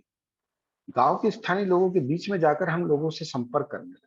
संपर्क करके हम लोगों ने उनको बताया कि यह जो नदी है, कि नदी आज से 25-50 वर्ष पूर्व लगातार बहती थी, इसमें पानी रहा करता था। आपके यहाँ ट्यूबवेल के लिए पैसे नहीं होते थे, ट्यूबवेल नहीं होता था, उसके बावजूद भी आप लोग कृषि किया करते थे, खेती किया कर सकते, 2 फसल भले लेते थे, तीसरी फसल तो नहीं आपकी उम्मीद थी। उसके बावजूद भी आप लोगों ने अपने आप को उस नदी को बचा के रखा। क्यों? क्योंकि वो नदी में पानी हुआ करता था। अब आप वास्तविक परिदृश्य में देखा जाए तो हम लोगों ने नदी पे जाना छोड़ दिया। आप लोग भी नदी पर नहीं जाते, जाके बटन दबा के ट्यूबवेल स्टार्ट करके हम लोग वहां पर अपने खेती का उपयोग करते हैं या खेती में उस जल का उपयोग करते हैं, नदी की तरफ देखना भूल जाते हैं। अब जब नदी की तरफ हम देखेंगे ही नहीं, उसका उपयोग ही नहीं करेंगे, हम उसको आवश्यकता में लेंगे ही नहीं, तो स्वाभाविक सी बात है कि जिस चीज का उपयोग नहीं किया जाता, वो स्वतः ही नष्ट हो जाती है। तो उसी प्रकार से हम लोगों के पिछले कई वर्षों का यह एक्सपीरियंस या अनुभव हम लोगों के बीच में निकल कर आया। उस अनुभव में एक चीज समझ में आई कि स्थानीय लोग यदि स्थानीय नदी को लेकर यदि प्रेरित होते हैं, वहां पर जागरूक होते हैं, वहां पर उनकी मानवीय संवेदनाएं एक हृदय तल से यदि उस नदी से जुड़ती है, तो यही नदियां, छोटी छोटी नदी मिलकर एक बड़ी नदी का रूप लेती है और बड़ी नदी का रूप लेकर यह विकराल रूप में आगे चलती है, जिस पर कि हम बड़े बड़े डेमों को बनाकर, बड़े बड़े तालाबों को बनाकर, नदी को मोड़कर हम वहां पर औद्योगिक क्षेत्र में, कृषि के क्षेत्र में इन नदी के पानी का उपयोग कर सकते हैं। तो क्योंकि जिस जिले से मैं बैतूल जिले में निवास करता हूँ, माँ ताप्ती का उद्गम स्थल है और माँ ताप्ती पौराणिक यदि देखा जाए और स्कंद पुराण में यदि सुना जाए और उसको पढ़ा जाए, तो उसकी महिमा अपरंपार है। और इस नदी का नाम लेने से ही, जो स्मरण करने से ही सारे पाप, सारे संताप जब दूर हो जाते हैं, तो मैं इस नदी को छोड़ क्यों गंगा और क्यों गोदावरी और क्यों जमुना जाने के लिए प्रेरित हूँ, क्योंकि मुझे इस नदी को ही बचाना है, मुझे इस नदी के साथ ही रहना है, मेरे नदी का जीवन यहीं पर है। तो मैं इसमें ही गंगा देखूं, इसमें ही गोदावरी देखूं, इसमें ही कावेरी देखूं और इन नदियों में ही मैं अपनी सारे पाप धोने के लिए यहाँ पर अपने आप का श्रमदान करूं और यहीं पर जन संवर्धन और जन संरक्षण को लेकर लोगों को प्रेरित करूं। तो ये हमारी संस्था का उद्देश्य था। उस संस्था के उद्देश्य को लेकर हम लोगों ने एक स्थानीय नदी से अपने आप को स्टार्ट लिया था। आज हम लोगों के द्वारा नदी पिछले वर्ष लगभग ताप्ती नदी के घाटों पर मुल्ताई से जब निकल कर वह आती है, तो हमारे यहाँ नदी पर 2 डैम, एक चंदोरा डैम, एक पारसडोह डैम बना है और उसके बाद में खेड़ी ताप्ती घाट और बारालिंग घाट, ऐसे कई घाट है जहाँ पर कि कोलगांव घाट, जहाँ पर नदी के पानी को लेकर नदी में कार्तिक मेले पर वहां पर पूजा अर्चना कर वहां पर लोग बाग केवल एक बार जाना चाहते हैं, न कार्तिक मेले पे जाना चाहते हैं, अमावस्या पूर्णिमा पे जाना चाहते हैं। तो हम लोग जब वहां जाते थे तो हम लोगों ने देखा कि वहां पर अनेकों रूप में, विभिन्न रूप में अपशिष्ट पदार्थ वहां पर छोड़ दिए जाते थे। तो हम लोगों के द्वारा वहां पर उन अपशिष्ट पदार्थों को, पॉलिथीन को हम लोग वहां छोड़ते नहीं, हम लोग वहां जमा करते थे। हमारा पूरी 50 लोगों की टीम हुआ करती है, जो वो जाती है वहां पर, हम लोग उसको पन्नी में जमा करते हैं, उस कचरे को जमा करते हैं और कचरे को जमा करने के बाद में हम लोग हमारी गाड़ियों में, बसों में भर के उसको यहाँ पर निस्तारण के लिए मुख्यालय आते हैं। क्यों? क्योंकि अगर वो नदी मैंने छोड़ दिया, नदी में उसको अपशिष्ट पदार्थों को छोड़ दिया, तो वो आगे जाके कहीं ना कहीं नदी की धारण क्षमता, जो उसकी भूमिगत जल को सोखने की क्षमता है, वो कहीं ना कहीं उस जल को नहीं आने देगी। तो इसीलिए यहाँ पर हम लोगों ने इस नदी को लेकर जो कार्य स्टार्ट किए थे, उसमें हम लोगों ने वहां से कचरा लाना चालू किया। नदी के किनारों पर हम लोगों के द्वारा वहां पर पौधारोपण करना हमारा मुख्य उद्देश्य रहा। और हमने एक चीज जानी है कि जहां पर भी, जिस भी नदी के किनारों पर सघन पौधारोपण होता है, वृहद स्तर पर पौधारोपण या जंगल होता है, वह नदी सुरक्षित होती है, वह एरिया सुरक्षित होता है। गांव के आसपास का वह एरिया कहीं ना कहीं पर नष्ट होता चल रहा है, जिससे नदी की भारण क्षमता या नदी का जो पानी का जो लेवल है वो कहीं ना कहीं कम हो रहा है। इसलिए हम लोग वहां पर पौधारोपण करने की स्थानीय लोगों को सलाह देते हैं।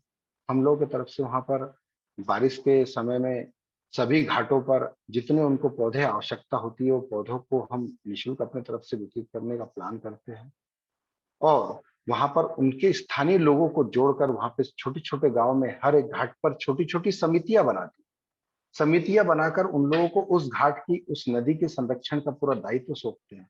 और उन लोगों को 22 मार्च का भी एक प्रोग्राम हम लोगों ने करे थे विश्व जल दिवस पे। उन घाट के जो स्थानीय समिति के लोग हैं, वहां उन लोगों को हम यहाँ पर बुलाकर उन लोगों को सम्मान देकर, उन लोगों को साल श्रीफल से सम्मान करके उनको पौधारोपण की क्या आवश्यकता है उनसे हम डिस्कस करते हैं और ऐसा करते करते हम उस स्थानीय नदी को बचाने को लेकर काम करते हैं।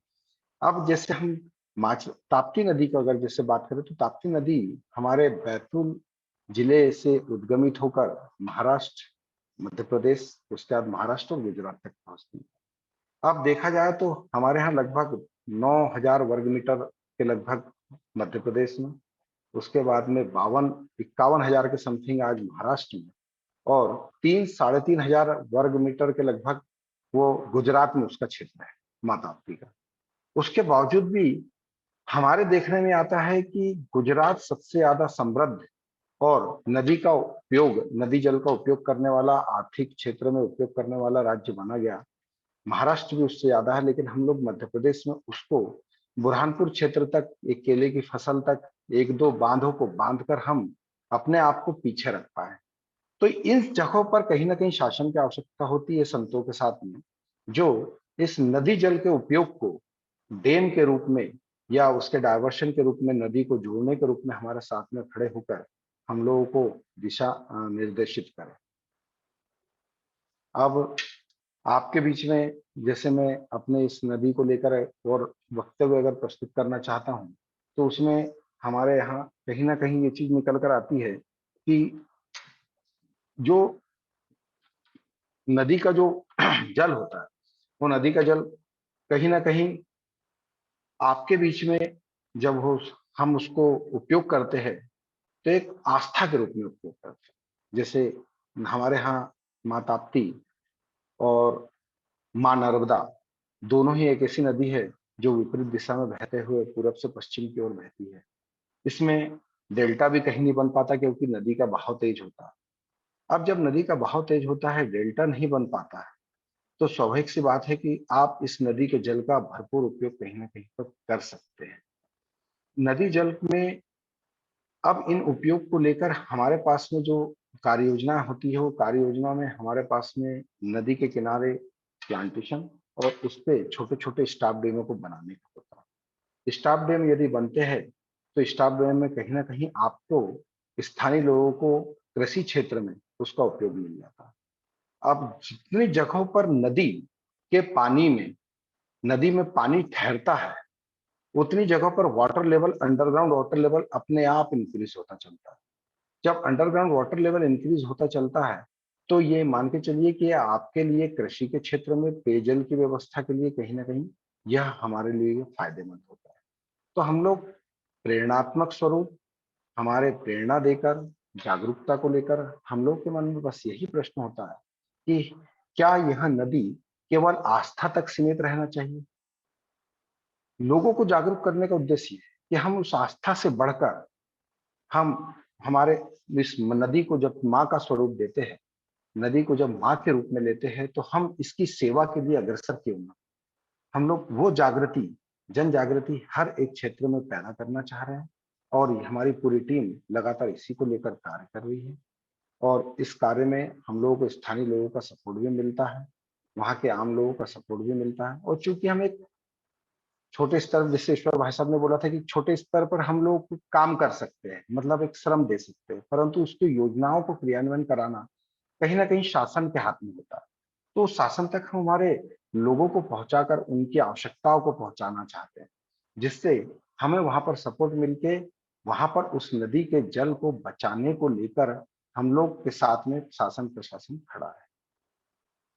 और किसी को कोई प्रश्न पूछना है तो मैं अपने तरफ से आप लोगों को बिल्कुल स्वतंत्र करता हूँ, क्योंकि ग्रीन टाइगर्स एक प्राइवेट संस्था है और हम लोग एक कहना चाहिए कि लोगों को जोड़कर अपने स्तर पर एक सामूहिक श्रमदान करके नदी, तालाब और जल संरक्षण और प्लांटेशन को लेकर कार्य करते चले आ रहे हैं और अनवरत हम लोग ये करते रहेंगे। हम लोग का उद्देश्य हमारी स्वयं की, जैसा मैंने बताया, हमको हमारे बैतूल जिले की एक माचना नदी, जो कि हम जिसको माँ का दर्जा दिलाने में लगे हुए हैं, ताप्ती नदी से छोटी नदी है और इस नदी को चूंकि यह कृषि क्षेत्र में सबसे ज्यादा उपयोगी नदी, तो हम लोग यहाँ पर ये चाहते हैं कि यह जब नदी का उपयोग कृषि क्षेत्र में जब हो रहा है तो कृषि क्षेत्र में भूमिगत जल के उपयोग को हम खत्म कर कर नदी के जल पर हमको स्थायी करवाना।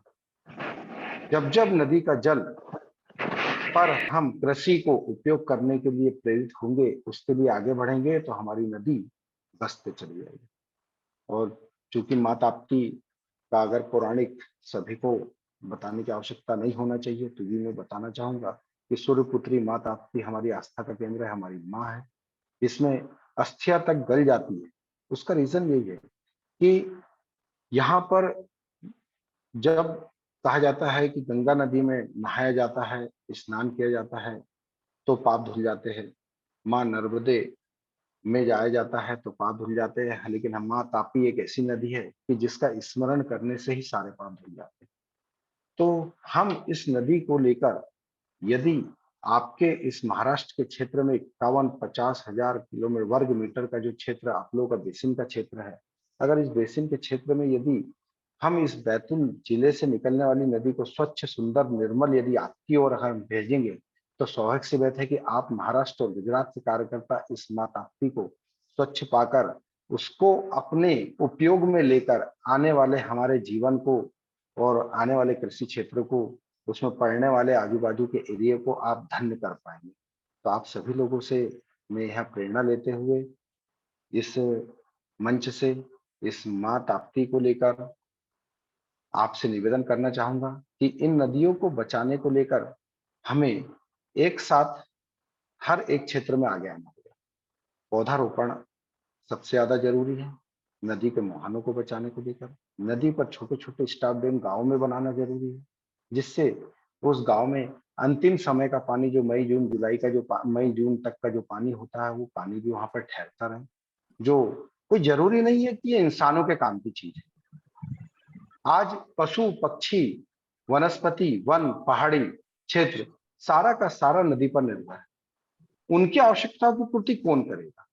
आज मानव समाज नदी तक पहुंच चुका, नदी के मुहाने तक घर बनाने पहुंच चुका, औद्योगिक क्षेत्र डालने पहुंच चुका, और उस औद्योगिक क्षेत्र का पानी हम जब नदी में छोड़ते हैं तो वह पशु पक्षी, मानव, वहां के जितने भी जो उस पर निर्भर है, उन लोगों को वह गंदा पानी कहीं ना कहीं उपयोग होता है। तो मेरा, हम लोगों ने एक मुहिम और चलाई है इसमें कि हम जितने भी नदी किनारे, जितने भी औद्योगिक क्षेत्र या वहां पर जितने भी रिहायशी इलाके हैं, उनका जो पानी या ड्रेनेज सिस्टम जो नदी के अंदर डायरेक्ट छोड़ा जाता है, उसको हम न छोड़ने के लिए यहाँ पर शासन से गुहार लगाए बैठे हैं।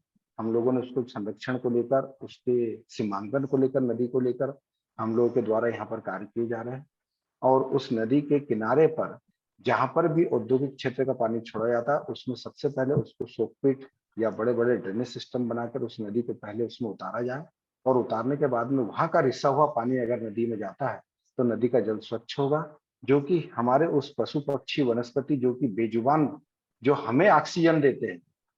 ये बात और है कि भाई हम बहुतायत में कार्बन डाइऑक्साइड छोड़कर प्रदूषण फैला रहे, ये बात और है, परंतु उन पशु पक्षियों को भी कहीं ना कहीं उस ऑक्सीजन की, उस शुद्ध जल की आवश्यकता होती है और वनस्पति की आवश्यकता होती है। तो हम ये चाहते हैं कि वो नदी जल स्वच्छ बने रहे।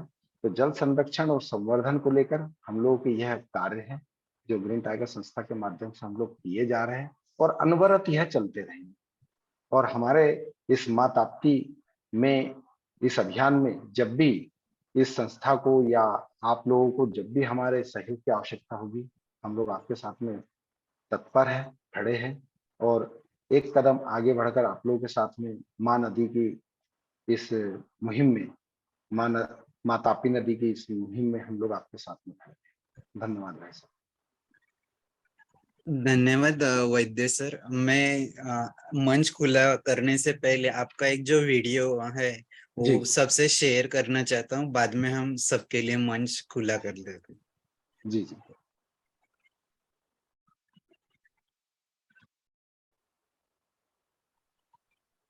बैतूल जिला मध्य प्रदेश ग्रीन टाइगर संस्था जल और पर्यावरण संरक्षण को लेकर लगातार काम करती चली आ रही है। जैसा आप देख रहे हैं, यहाँ पर इस वर्ष वर्षा जल सहेजने हेतु ग्रीन टाइगर्स के युवाओं द्वारा और शहर की सभी जानी मानी सामाजिक संस्थाओं के द्वारा यहाँ पर तालाब निर्माण, तालकुंड निर्माण का कार्य किया जा रहा है और छोटी छोटी जल तलैया भी बनाई जा रही है। यहाँ पर भूमिगत जल संरक्षण को लेकर बहुत सी संभावनाएं हैं नजर आती हैं। जैसा आप देख रहे होंगे इधर कि ये पहाड़ है, पहाड़ से पूरा पानी बहता हुआ इधर इसी ओर, जिस ओर हम लोग जल सहेजने की तैयारी में हैं, उसी ओर यहाँ पर कार्य किए जा रहे हैं।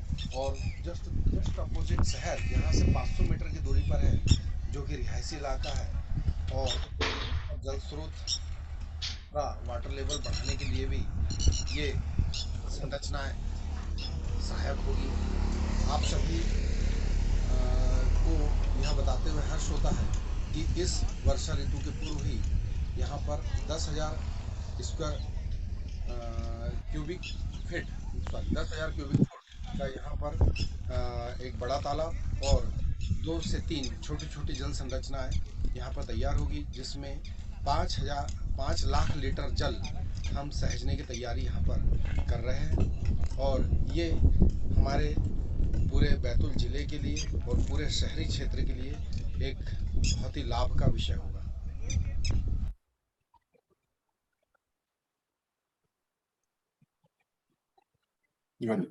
धन्यवाद। मैं अभी सभी के लिए मंच खुला करता हूँ और जो भी प्रतिक्रिया देना चाहे तो आप अनम्यूट कीजिए।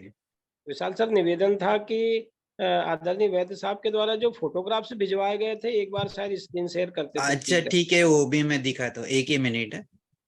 जी जी।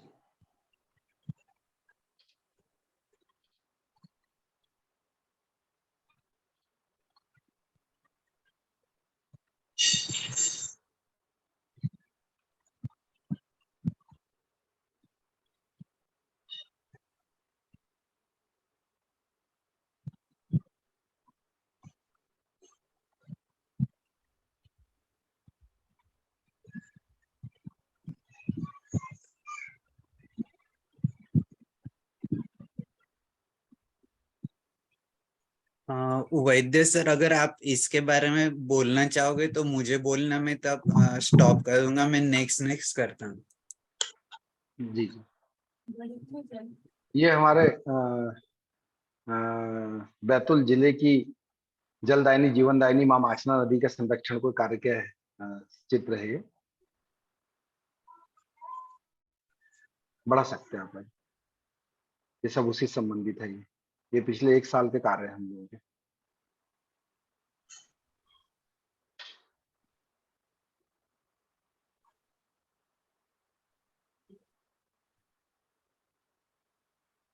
ये अभी 22 मार्च विश्व जल दिवस पर कार्य हुए थे, ये हुआ है।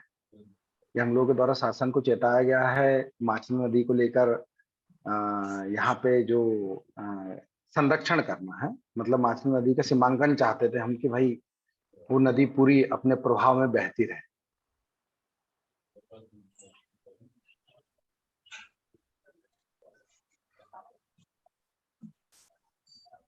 ये जो पौधे लगाए थे जो 4 साल के हो गए हैं, उन लोगों पर हम लोगों को नीला थोता वगैरह लगा के इसकी जड़ को बचाने का काम किया। ये विश्व जल दिवस पर कार्यक्रम किया था हम लोगों ने।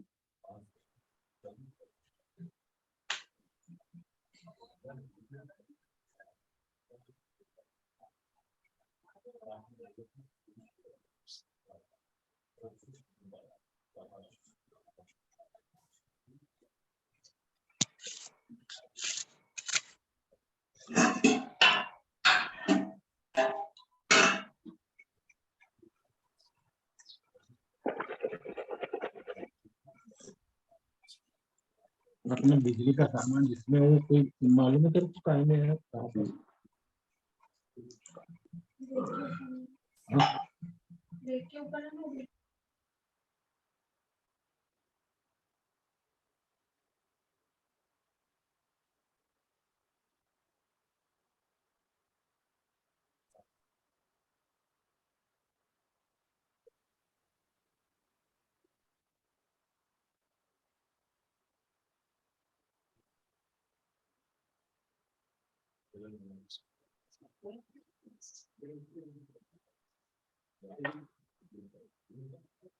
ये फोटो को रोकना चाहूंगा मैं, इसके पहले वाली।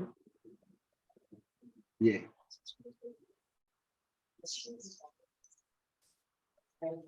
हाँ बोलिए ना इसके बारे में। नहीं, ये गर्ल्स कॉलेज वाली इसके अच्छा। पहले भी। हाँ ये एक्चुअली क्या है कि चूंकि लड़कियां जो होती है, मतलब ये जुड़ना चाह रही थी हमारे साथ में, एनएसएस वगैरह जो चलता है, कैंप वगैरह, तो हम लोगों ने इनको कॉलेज में जाकर सारे के सारे बच्चियों को घर में जल संरक्षण से लेकर क्या काम करने चाहिए बाहर तक, वो सारे काम हमने इनको समझा के आए थे। तो इन लोगों ने क्या किया था कि जो दूध की पन्नियां होती है, वो दूध की पन्नियों को जमा करके उसमें बीजों को रोपण करके जब अंकुरित हुए, तो वो छोटे छोटे पौधे हम लोगों को प्रदान करती है। तो ये सतत अनवरत हम लोगों को वहां से बीजारोपण करके उसको अंकुरित होने के बाद में गर्ल्स कॉलेज की लगभग 700 बच्चियों के द्वारा हम लोगों को ये पौधे मिलते हैं, जिन लोगों को हम नदी के किनारे ले आके लगाते हैं। ये वो प्रोसेस है बहुत ही जी। बढ़िया। बड़ा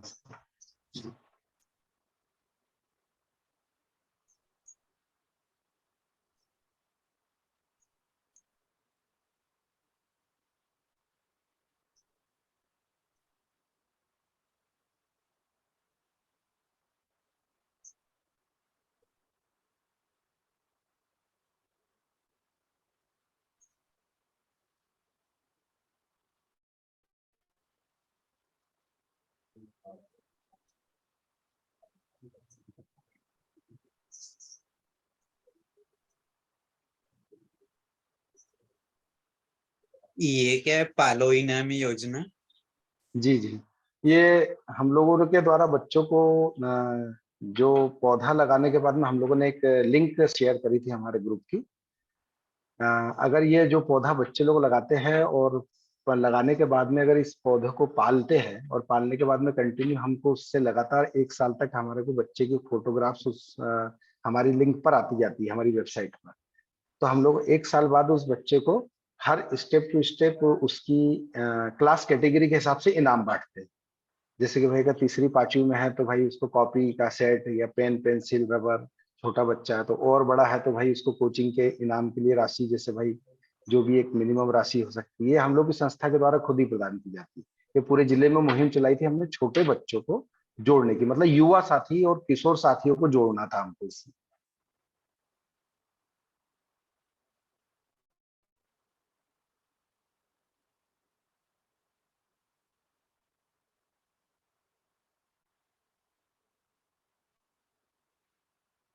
बहुत ही बढ़िया। हम अभी मंच खुला करते हैं सबके लिए। जी तरुण जी, जी हाँ तरुण जी, आपने बहुत सराहनीय कार्य किया है। जी और हर जिले में आप जैसे व्यक्ति यदि निर्माण बनेंगे तो पूरे भारतवर्ष में एक अच्छी भक्ति की और पर्यावरण की लहर आएगी। जी प्लांटेशन का जो काम किया है आपने, मेरा इसमें क्वेश्चन है कि आपने देशी प्रजाति लगाई है जैसे वर्ड पीपल वगैरह, या ऐसा कोई मायना रखा नहीं कि कोई भी पेड़ आए और लगाए, ऐसा कुछ सोचा है आपने? कृपया जी इसमें थोड़ा आप खुलासा करेंगे तो बिल्कुल। अच्छा होगा। जी धन्यवाद। मैं असली में समय को देखते हुए कम करा था मेरा बोलने का। प्लांटेशन ही हम लोगों का सबसे मुख्य उद्देश्य रहा है स्टार्टिंग से लेकर एंड तक। तो इसमें हम लोगों ने अलग अलग कैटेगरी बांटी। कैटेगरी का मतलब यह है कि जब हम लोग हरित ग्राम अभियान जब हम गांव में जाते हैं, तो गांव में जाने पर हम ये देखते हैं कि क्या खेतों के किनारे जो मेड़ होती है, मेड़ पर हमें क्या पौधों की आवश्यकता है। पहले तो हमने वहां पर फलदार पौधों को लेकर वहां पर अटेंशन दिया। दूसरा, जब हम नदी किनारे पहुंचते हैं तो नदी किनारे हम ये देखते हैं, चूंकि पौधों को गर्मी में देखने वाला नदी किनारे कोई नहीं होता, तो हमने वहां पर नीम, करंजी, पीपल, इस टाइप के पौधों को वहां पर आगे बढ़ाया, बांस, जिससे कि नदी के मुहाने सुरक्षित हो।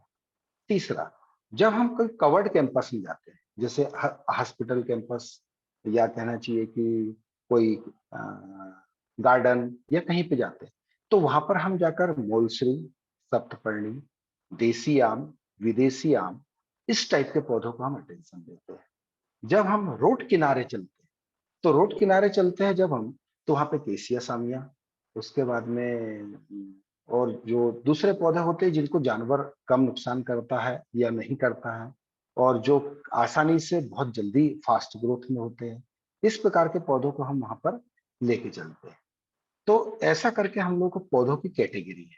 जब हम आगे बढ़ते हैं और हमको समझ में आता है कि यहाँ पर हम लोग सरवाइव कर पाएंगे, जहाँ हम हमारे साथ के लोग या जिस गांव में हमारे को सपोर्ट मिलता है, वहां पर हम बड़, पीपल, नीम, जामुन, आंवला, इस टाइप के पौधों को हम वहां पर उगाते हैं। तो ऐसा करते करते जब हम लोग का चार्ट, अभी चूंकि मैं उस दिन दे नहीं पाया था भाई साहब को, तो जब हम लोग का चार्ट मैं आप लोगों से शेयर करूंगा मैं नेक्स्ट मीटिंग में, तो उस चार्ट में आप देखेंगे तो इतने एरिया वाइज, गांव वाइज, रोड वाइज, पहाड़ वाइज, नदी वाइज, नदी के घाट वाइज, कहाँ कौन से पौधे किस कैटेगरी के लगे हैं, ये हमारे पास में बना हुआ।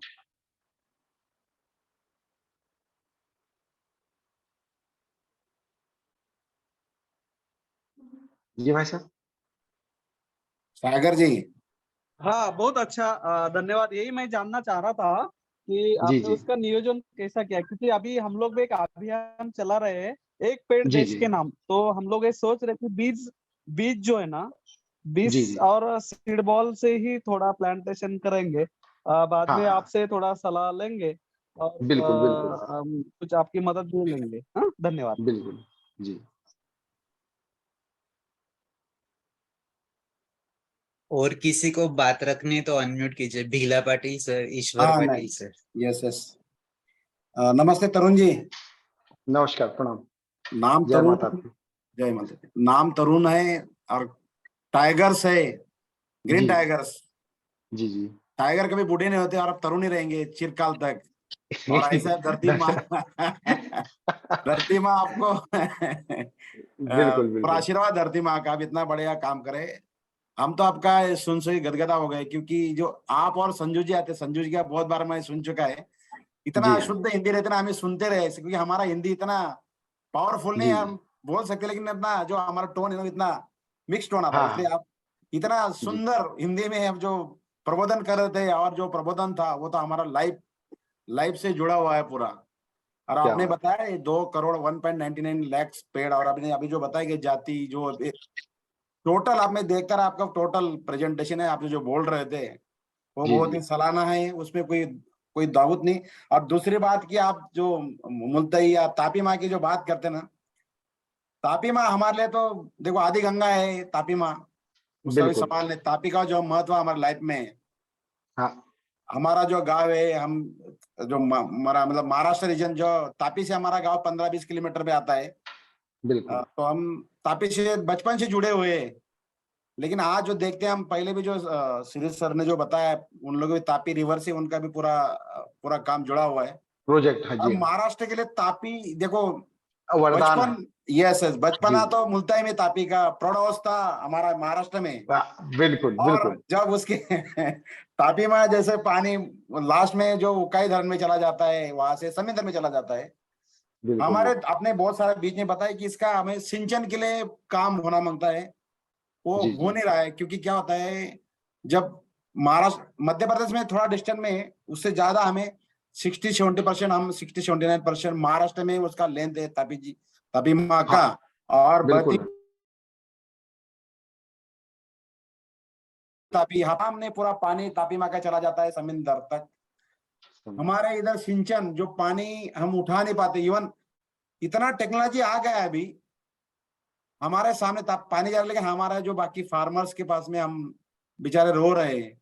अभी भी अभी देखो, अभी तो अप्रैल है, अभी भी पानी नहीं, रिवर्स मतलब सूख वेल गया।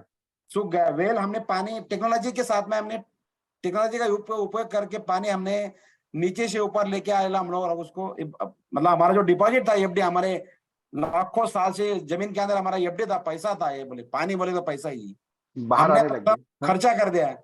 हमारा बैंक हाँ। का अकाउंट में हम कभी हाथ नहीं लगाते, जो पैसा अगर मैंने एफडी कर दिया था, हम चलो यार बाद में मोड़ेंगे बाद में, लेकिन पानी हम जीवन। लोगों ने टेक्नोलॉजी, टेक्नोलॉजी में नुकसान भी हुए, तो हमने टेक्नोलॉजी का अलग से कर पानी पूरा निकाल के फेंक दिया। और सिंचन के लिए हम तापी माँ का, सही आपने बोला कि तापी माँ का हम लोग ज्यादा हम एडवांटेज नहीं ले पा रहे हैं। और अपने इरिगेशन लैंड के मतलब, महाराष्ट्र में भी कोई ज्यादा इतना अच्छा इरिगेशन लैंड नहीं, लेकिन ज्यादा गुजरात में है, एमपी में भी बहुत कम है। तो इसका तो उपयोग होना ही मांगता है। तभी बहुत सारे हम संस्था लगे हैं कि भाई ये तापी माँ का जो पानी है हाथनूर धरण, आपको पता है भूसावल के बाजू में हाथनूर डैम है, वो भी वहां हाँ। से फिर यहाँ से फिर नीचे जाता पानी। तापी का 55 किलोमीटर हमारा बेसिन है, तापी का 55 चौरस किलोमीटर महाराष्ट्र में बेसिन है, जो उत्तर महाराष्ट्र में आता है। उसके हाँ। बहुत सारे नदी है, हम बहुत सारे इसके ऊपर काम कर रहे हैं हम लोग, बहुत सारा हमारा भी प्रबंधन चालू है। और आपने सिर्फ नदी नहीं, आपने तो पेड़ सभी सभी और अपने कचरा वगैरह जो बात किया अभी, जो आप बोले कि आप पूरा उठा के घर में लेके आते, मतलब आप इसमें लेके हाँ आते। बिल्कुल, सही हम नहीं बोला। छोड़ते हो। यस यही हमारे सबसे बड़ा दुखद, यही कि कचरा जो है ना, अभी एक बेंच मार्क बन गया नदी का, जो ब्रिज रहता है ना, बेंच मार्किंग हो गया कि वहां कचरा मिल जाता है आपको। जब हम जा रहे कचरा आ गया तो नदी का ब्रिज आ गया। ऐसे हम अभी इतना सुबह हम लोग जो इंद्रायणी नदी है हमारी महाराष्ट्र की सबसे पवित्र नदी, वो नदी का ही हमारा चालू था कि इतना प्रदूषित हो चुके हैं, तो गवर्नमेंट को बोर्ड लगाना पड़े कि भाई ये पानी आप हाथ धोने के लिए, पाँव धोने के लिए, पीने के लिए यूज कर सकते हैं। अगर ये कंडीशन है तो आगे जाके क्या होगा? पानी की क्या सिवा होगा? जीवन ही पानी है। पानी तो है, हम बढ़िया, आपका सुनकर बहुत अच्छा लगा। भविष्य में आपका कोई सपोर्ट रहेगा श्योर, हम विशाल थ्रू या संजू जी के साथ आपसे मिलते रहेंगे। धन्यवाद तरुण जी, और आप हमेशा के लिए तरुण रहे, ग्रीन टाइगर रहे। जी। एक्चुअली बस 1 मिनट और लेना चाहूंगा कि जो कि ग्रीन टाइगर्स हम लोग सब युवा थे, फुटबॉल प्लेयर हूँ एक्चुअली में। तो फुटबॉल प्लेयर, क्रिकेट प्लेयर वगैरह सब मिल मिला के हम लोगों ने काम स्टार्ट लिया था। हमारे यहाँ चूंकि टेम्परेचर ज्यादा बढ़ने लग गया था, ताप बढ़ने लग गया था, तो लोग बाग ज्यादा उपयोग हमको एसी का समझ में आने लगा कि यार एसी का हमारे यहाँ बैतूल में इतना उपयोग होता नहीं, जबकि हमारे बैतूल को नदी की जननी कहा जाता है। इतनी नदियां है स्थानीय नदी बैतूल जिले में कि कुछ पूछा ना जाए। मतलब इसलिए इसको इस और ध्यान नहीं है लोगों का कि चूंकि भाई यहाँ तो ये बोला जाता है कि ये तो सक्षम है, मतलब ये बोल देते कि हाँ कि भाई यहाँ तो बहुत पानी है, ये ऐसा बोल देते हैं लोग बाग। तो हमारे समझ में आया कि यार ये चेंज हो रहा है, चेंज आदमी समझ ही नहीं पा रहा है। तो हम लोगों ने जब स्टार्ट लिया तो चूंकि हम चिल्लाते थे, दहाड़ते थे, ग्राउंड में इधर उधर कूदते थे, तो मैंने कहा यार टाइगर्स तो हम लोग है ही, तो एक काम करते आगे ग्रीन लगा लेते। तो हम लोगों ने ऐसे स्टार्ट लिया था। तो ऐसा हम लोगों का नाम पड़ा था ये, और आज लगभग 4.5 साल हो गए हैं। और मेरे मन में बस एक ही चीज हमेशा रहती है कि कहीं ना कहीं एक चीज आती निकल के कि समुंदर ना सही, मतलब चूंकि अब छोटे कार्यकर्ता है, एक सेवक हूं मैं, समुंदर ना सही एक नदी होनी चाहिए, समुंदर ना सही एक नदी होना चाहिए। बराबर। मेरे शहर में कहीं ना कहीं जिंदगी होनी चाहिए। वाह वाह वाह। तो उस सोच पे हम काम करते हैं कि जहां नदी, पर्वत, पहाड़, झरने अगर होंगे तो वहां जिंदगी होगी, और जहां ये नहीं होंगे वहां जिंदगी नहीं होगी। बिल्कुल बिल्कुल बिल्कुल सही। धन्यवाद। देखो हर गांव जो है, अगर गांव जो बसा है हमारा, वो नदी थी इसलिए हम गांव बने हैं। बस सभ्यता गांव उसी की से वजह से है। नदी नहीं बनी है। लेकिन हम बिल्कुल भूल गए, मेरे घर में अभी मैं बैठा टेबल के ऊपर, जस्ट बीबी को बोला कि फिल्टर से पानी बटन दबा था, फिल्टर का पानी मेरे साथ में मेरे पास आ गया, मैंने पी लिया। लेकिन मैं ये नहीं सोच रहा कि पानी कैसा है और आज की क्या कंडीशन है। हम सब शहर में रहते हैं, चकचकित घर, हम जानते कि हमारा मकान बिल्कुल क्लीन रहे, हमारा किचन वाला बहुत क्लीन रहे, हमारे रास्ते क्लीन रहे, लेकिन नदी जो हमारा जीवन है वही आज सबसे बड़ा, आज इतना इवन इतने लोग उसके ऊपर काम करें, और ज्यादा काम करने की बहुत जरूरत है। 24/7 ये सब काम करेंगे तब हम कहीं थोड़े बार हम सुखी होंगे, हमारा आगे वाली पीढ़ी में आने वाली पीढ़ी बस उसी के लिए तो कर रहा है, और क्या है। अब सही तो बता। बचा क्या है भाई, अपने लोगों का जीवन और आने वाली पीढ़ी के ऊपर में देखेंगे, उनका चेहरा देखेंगे तो हम खुश होंगे। गाँव हो, ऐसी नदी कहानी। हो, खुशहाली हो, हाँ, बस बस। चलो बस। धन्यवाद। धन्यवाद। कुछ बात रखनी। हाँ बोलिए। हाँ तरुण जी, आपको सुन के हमें भी प्रेरणा बहुत मिली, क्योंकि आपने नदी, पानी और पेड़ जो समाज के लिए आज के तारीख में बहुत जरूरी है। समाज मतलब एक विशिष्ट जात नहीं बोलता हूँ मैं, समाज मतलब मानव जात। कि आपसे हमको यही भी प्रेरणा मिली कि ज्यादा करके आप जो यंगेस्ट है, जो भाई बहनों है, कॉलेज वाले, उनके साथ उनको जुड़ के, और कौन सा पेड़ कहाँ लगाना है, ये आइडिया बहुत अच्छी लगी हमको। और हाँ, आपका बिल्कुल। जो ये है, क्योंकि ये भी एक सोच है कि कौन सा पेड़ कहाँ लगाने से उनको ज्यादा से ज्यादा बेनिफिट मिल सके, निसर्ग को मिल सके, मानव जात को मिल सके, फ्यूचर पीढ़ी को मिल सके। तो हम ऐसा विशाल भाई है, बिला पाटिल साहब, ये ऐसे वेबिनार के साथ, क्योंकि हम सुनते हैं और सुनने के बाद हमें भी प्रेरणा मिलती है और हम करने की कोशिश करते हैं। वैसे आपका आज का जो उपयोगी माहिती दी आपने, तो बहुत बहुत बहुत बढ़िया था। तापी रिवर तो हमारी मेरे गांव से ही, वो भी ऐसा ही 12-15 किलोमीटर है, बिला पाटिल साहब ने बोला, लेकिन उनका यूज, उनका पानी खेती के लिए नहीं हो रहा है। वो तो कोशिश करते हैं, ऐसा हमारा भी एक ग्रुप है कि लोगों में जागृति के लिए प्लास्टिक मत यूज करो, कपड़े की थैली बाजार में लेके जाओ, कपड़े की थैली में डालो। कोई सब्जी वाला बेचने वाला प्लास्टिक का पिशवी देता है तो उनको रिक्वेस्ट करते, बाबा अभी तो बंद किया है, बीएमसी वाले केडीएमसी वाले आ जाएंगे, आपको फाइन देंगे। तो आप कस्टमर को भी बोलो कि नहीं, बहुत सारे लोग ऐसा रहते हैं कि प्लास्टिक नहीं दिया तो सब्जी भी नहीं लेते, फल भी नहीं लेते। हाँ, नहीं लेते, सही। ऐसे भी लोग हैं जो अच्छे संजू सर, अगर आपको कुछ बात रखना है तो आप भी अनम्यूट कीजिए। जी धन्यवाद सर। आज की इस आओ तापी नदी को जाने वेबिनार में सर्वप्रथम माननीय विधायक महोदय जी, श्री तरुण कुमार वैद्य जी, ईश्वर पाटिल सर, पाल सर, और जिनको कहूँगा पाटिल द्वय सर, अगर हिंदी की बात करें तो दोनों पाटिल सर को और विशाल भाई साहब को, महाजन दीदी, सभी को सादर प्रणाम। अच्छा लगा इस बात को जानकर कि बैतूल का जो कार्य हो रहा है वो इस प्लेटफॉर्म के माध्यम से एक प्रेरणा का कार्य करेगा, ऐसा हम सब मानते हैं।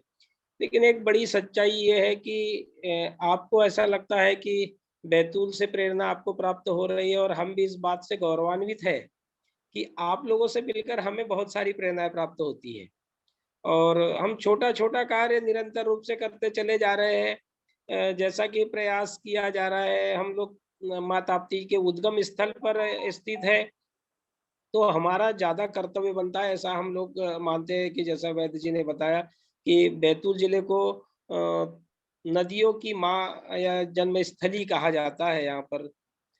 इसलिए भी कि महाराष्ट्र में हम देखें, वर्धा नदी एक बड़ा रूप लेकर जाती है।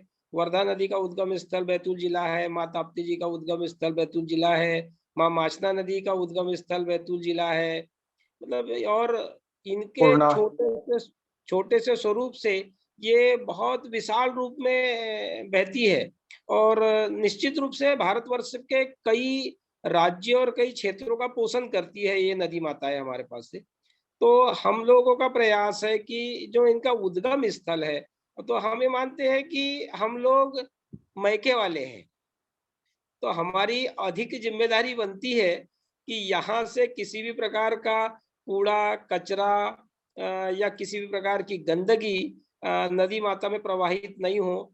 और दूसरा, इसलिए हम लोग ये अभियान चलाते हैं। माँ ताप्ती जी का जो उद्गम स्थल है, हम आपको जानकारी देना चाहेंगे कि माँ ताप्ती जी का जो उद्गम स्थल है, यहाँ हम निरंतर हर 2 महीने में, 3 महीने के अंतराल में एक पॉलीथीन मुक्त करने के लिए, कचरा कूड़ा निकालने के लिए, गंदगी साफ करने के लिए एक आओ तापी नदी को का जल शुद्ध करे करके अभियान चलाते हैं, जिसमें मुल्ताई शहर से गायत्री परिवार संस्था और ताप्ती परिक्रमा पदयात्रा, ताप्ती सेवा समिति और अन्य प्रकार अनुसैया सेवा संगठन, ऐसे विभिन्न संगठनों का सहयोग लेकर हम लोग प्रयास करते हैं कि यहीं से माँ तापी शुद्ध बने। दूसरा एक प्रयास, जैसा कि पिछले वेबिनारों में मैंने कभी जानकारी दी थी, हमारा एक उद्देश्य और है, क्योंकि माँ ताप्ती, माँ माचना और माँ वर्धा जब बहुत बृहद रूप में बहती है तब तो वहाँ जल बहुत दिखता है, लेकिन हमारा प्रयास है कि ये उद्गम स्थल से निरंतर प्रवाहमान हो। इसके लिए हम योजना बना रहे हैं, और उन योजनाओं पर कार्य भी अब प्रारंभ हो चुका है। लेकिन हमारे लिए एक सौभाग्य की बात और अच्छी हो गई कि आप लोगों को जानकारी देते हुए हर्ष हो रहा है कि मध्य प्रदेश शासन ने अभी पिछले दिनों ही 3 अप्रैल को ही मध्य प्रदेश शासन ने घोषणा की है कि वो ताप्ती जी का जो उद्गम स्थल है, यहाँ से 30 किलोमीटर के दायरे में कॉरिडोर बनाएंगे। वो हमारे लिए एक बड़ा एक हर्ष का विषय हो गया है कि ऐसा लगा कि हमारी बात कि कहीं न कहीं तक आगे शायद पहुँची कि अगर कॉरिडोर बनेगा तो निश्चित रूप से माँ ताप्ती को, माँ वर्धा को और माँ माचना को जीवित रखने की योजनाएँ भी उसमें बनेगी और बहुत सारी सुविधाएँ हमें प्राप्त होगी और हम लोग इस पर कार्य करेंगे और निरंतर अपनी भूमिका का निर्वहन करते रहेंगे। बस आप लोगों से अपेक्षा रहेगी कि इस मंच के माध्यम से हम लोगों को भी मार्गदर्शन भी मिलता रहे, कुछ सुझाव मिलते रहे, हम उस पर निरंतर कार्य करने का प्रयास करेंगे। इन्हीं भावनाओं के साथ मैं अपनी वाणी को विराम देता हूँ। जी, जी भाई साहब, विशाल भाई साहब। शुक्रिया संजू जी। रूपेश जी अनम्यूट कीजिए।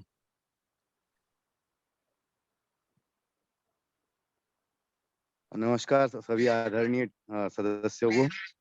मैं भी ग्रीन टाइगर का एक छोटा सा ही कार्य करता हूँ। सारी जानकारी तो आपको वैसे सर ने दे ही दी है। वेबसाइट का संचालन और जो भी लिखा हुआ जो नेट पे लिखने के लिए कार्य मिलता है वो कार्य मैं कर देखता हूँ और एक साक्षात्कार करा देता हूँ आपको हमारा थोड़ा हरियाली से। ये सब हमारे ग्रीन टाइगर द्वारा लगाए गए पेड़ पौधे हैं जिसमें गांव का नाम बता दो। आम। गांव का नाम भी बता दो। गांव है सुमारी पेट। ये बैतूल से लगभग 10 किलोमीटर है।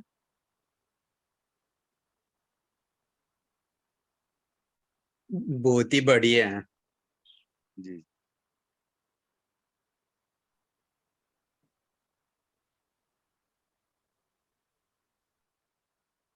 श्याम साहू जी, आप भी अनम्यूट करके बात रखिएगा आपकी। जी नमस्कार। नमस्कार। सबसे पहले सभी हमारे प्रकृति प्रेमियों को, प्रकृति के सृजनकर्ताओं को बहुत बहुत नमस्कार करता हूँ। मेरा नाम श्याम साहू है। पूरा नाम श्याम साहू मृत्युंजय लिखता हूँ क्योंकि लेखन में कुछ रुचि है और ग्रीन टाइगर संस्था से ही जो है हम जुड़े हुए हैं। एक ऐसी संस्था है और इस बारे में क्या है, अपने दिल के कुछ विचार जो है हम ये प्रकट करना चाहेंगे कि ये एक ऐसी संस्था है जो बातों से ज़्यादा काम पर विश्वास करती है। कभी-कभार जैसे हम जाने-अनजाने में वृक्षारोपण हमने बहुत होते हुए देखे हैं, लेकिन कुछ जगहों पे ऐसा हो जाता है कि केवल औपचारिकतावश जो है वो पेड़-पौधों को लगाया जाता है। इस संस्था की शुरुआत ही जो है वो इस विचार के साथ हुई थी कि अगर पेड़-पौधे लगाएँगे, तो उनका ध्यान भी पूरी उम्र भर रखेंगे और जब तक हम रहेंगे तब तक ये हमारे पेड़-पौधे जो है हमारे संरक्षण में और फिर हम इनके संरक्षण में जो है जीवन की शुरुआत करते हैं। आज आओ जाने अपनी नदियों को और करें धरती का श्रृंगार।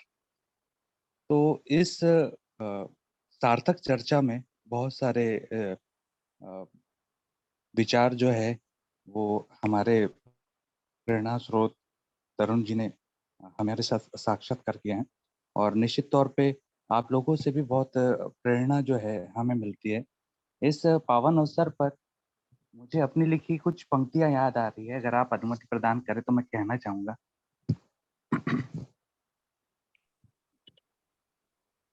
जी सर, हेलो। जरूर सुनाइएगा। जरूर सुनाइए फिर। जी, कि पुकारती वसुंधरा, कि पुकारती वसुंधरा, पुकारते अनल गगन, पुकारती वसुंधरा, पुकारते अनल गगन, है प्रकृति का नव सृजन, पुकारते ये वन शहर। बढ़े चलो, मनु का रथ पुकारता, प्रकृति की गोद को सृजन करने के लिए जागता। पुकारती दसों दिशा, पुकारते सभी प्रहर, कि पुकारती दसों दिशा, पुकारते सभी प्रहर, है प्रकृति का नव सृजन, पुकारते ये वन शहर, पुकारते ये वन शहर। बहुत बहुत धन्यवाद। बहुत ही बढ़िया बहुत बढ़िया सर। श्याम, बहुत बढ़िया। सुनीता दीदी, आपको कुछ बात रखनी है, अनम्यूट कीजिए।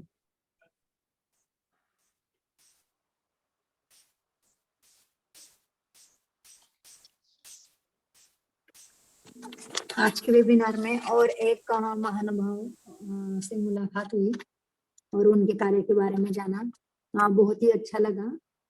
बहुत गर्व महसूस हो रहा है कि हमारे साथ इतने अच्छे लोग जो कार्य में विश्वास रखते हैं वह जुड़ रहे हैं।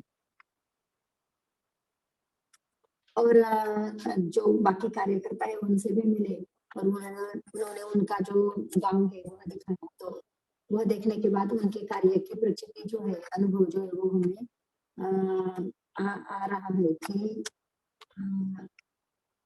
बातें न करते हैं या फिर सिर्फ पेड़ लगाकर छोड़ देने से वो न करते हुए उन्होंने उसका पूरा ख्याल रखा है और छोटे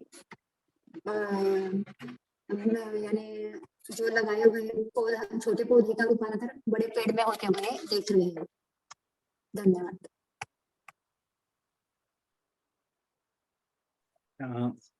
धन्यवाद सुनीता दीदी। तरुण जी, मेरे मन में कुछ सवाल है। आपने जो भी बात रखी इसके बारे में, जैसे आपने कहा कि आप पिछले 4-5 सालों से ये काम शुरू किया ग्रीन टाइगर्स का, तो मेरे मन में सवाल आया कि आपका टीम कितना बड़ा है और जब आपने काम शुरू किया तब आप अकेले थे या जैसे आपने कहा कि आपकी फुटबॉल टीम थी, तो पहले आपको सपोर्ट कैसे मिलता था और अभी कैसे मिलता है? जैसे आपने जो न्यूज़पेपर कटिंग में लिखा था कि बहुत जगह आपने युवाओं को जोड़ा है, महिलाओं को जोड़ा है, तो ये सारे करने में कितना प्रयास करना पड़ा है? ये बहुत ही आसान तरीके से हो गया कि आपको बहुत मुश्किल हुआ? इसके बारे में थोड़ा रखिएगा। चूंकि मैं एक खुले मंच पे खुला विचार रखने वाला व्यक्तित्व हूँ, मतलब मैं स्पष्ट वक्ता भी कह सकते हैं आप मुझे। एक्चुअली होता यह है कि ये जो काम होते हैं प्रकृति, पर्यावरण, जल संरक्षण के जो भी काम होते हैं, जब स्टार्ट लिए थे हम लोगों के बाद, तो स्टार्ट में तो सारा समूह साथ चलता है, सारा ग्रुप साथ चलता है। लेकिन ये क्या होता है कि जब ग्लैमर इसमें खत्म होते चलता है, क्योंकि काम एक ही एक है ना, तो वो एक ही एक काम आदमी को पसंद नहीं आते, व्यक्ति को पसंद नहीं आते। ग्लैमर का मतलब ये होता है कि उसको हर चीज, हर दिन एक नई चीज चाहिए। मतलब अगर आपने 2-4-8 दिन बाद कुछ नया नहीं किया तो आपके पास में आपकी वैल्यू खत्म। एक सीधा सा फंडा होता है हर एक काम का या हर एक चीज का होता है। इसमें मानवीय संवेदनाएं, मतलब जो आंतरिक हृदय से निकलने वाली तरंगे हैं, वो व्यक्तित्व ही आपके साथ में चलते हैं। बाकी सारे व्यक्ति या व्यक्तित्व जो होते हैं वो एक ग्लैमर खत्म होने के बाद में या एक कहना चाहिए एक समय के बाद में वो धीरे धीरे आपसे हटते चलते हैं। तो आप जब चलते हैं तो कारवां चलता है।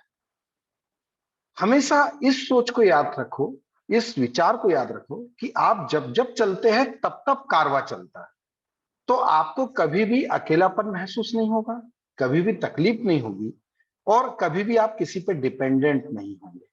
क्यों? क्योंकि आपने मन से चाहा है कि मुझे यह कार्य करना है। लेकिन आप जो 100 व्यक्ति आपके साथ में जुड़े हैं, उनके मन ने तो ये नहीं बोला था कि ये काम मुझे करना है। तो आप उन 100 व्यक्तियों के साथ हमेशा आगे बढ़ते रहेंगे, ऐसा बिल्कुल भी नहीं। आपको अकेला ही चलना है। जहां आप चलोगे वहां कारवां बन जाएगा, जहां आप रुकोगे वहां पर आपका आशियाना बन जाएगा। बस इसी सोच में आपको चलते चलना है। ये कार्य ही ऐसे है, आपका जीवन उसके लिए समर्पित यदि आपने कर दिया है तो आपको पीछे मुड़ के देखने की आवश्यकता नहीं होनी चाहिए। ये कार्य ही ऐसे होते हैं। ये मेरा एक्सपीरियंस है पिछले 4-5 सालों का अनुभव। बहुत ही बढ़िया। और जैसे आपने कहा कि आपने बहुत सारे तालाब भी बनाए, तो ये सारा श्रम से किया है सभी लोगों ने या मशीनरी से किया है? मशीनरी का उपयोग होता है, उसमें श्रम का उपयोग एक लेवल तक होता है, डिजाइनर तक होता है। क्योंकि चूंकि श्रम इतने लंबे स्तर पर कर पाना ये संभव नहीं हो पाता है ना, तो उसमें मशीनरी का उपयोग ही हम लोगों के द्वारा अधिकतर किया जाता है।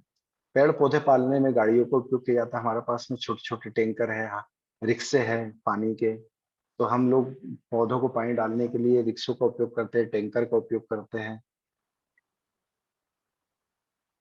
बहुत ही बढ़िया। और सर इसके लिए जो फंडिंग है वो फंड आप जी हाँ खुद जी जी मैनेज कर लेते हो क्या किसी की मदद मिलती है?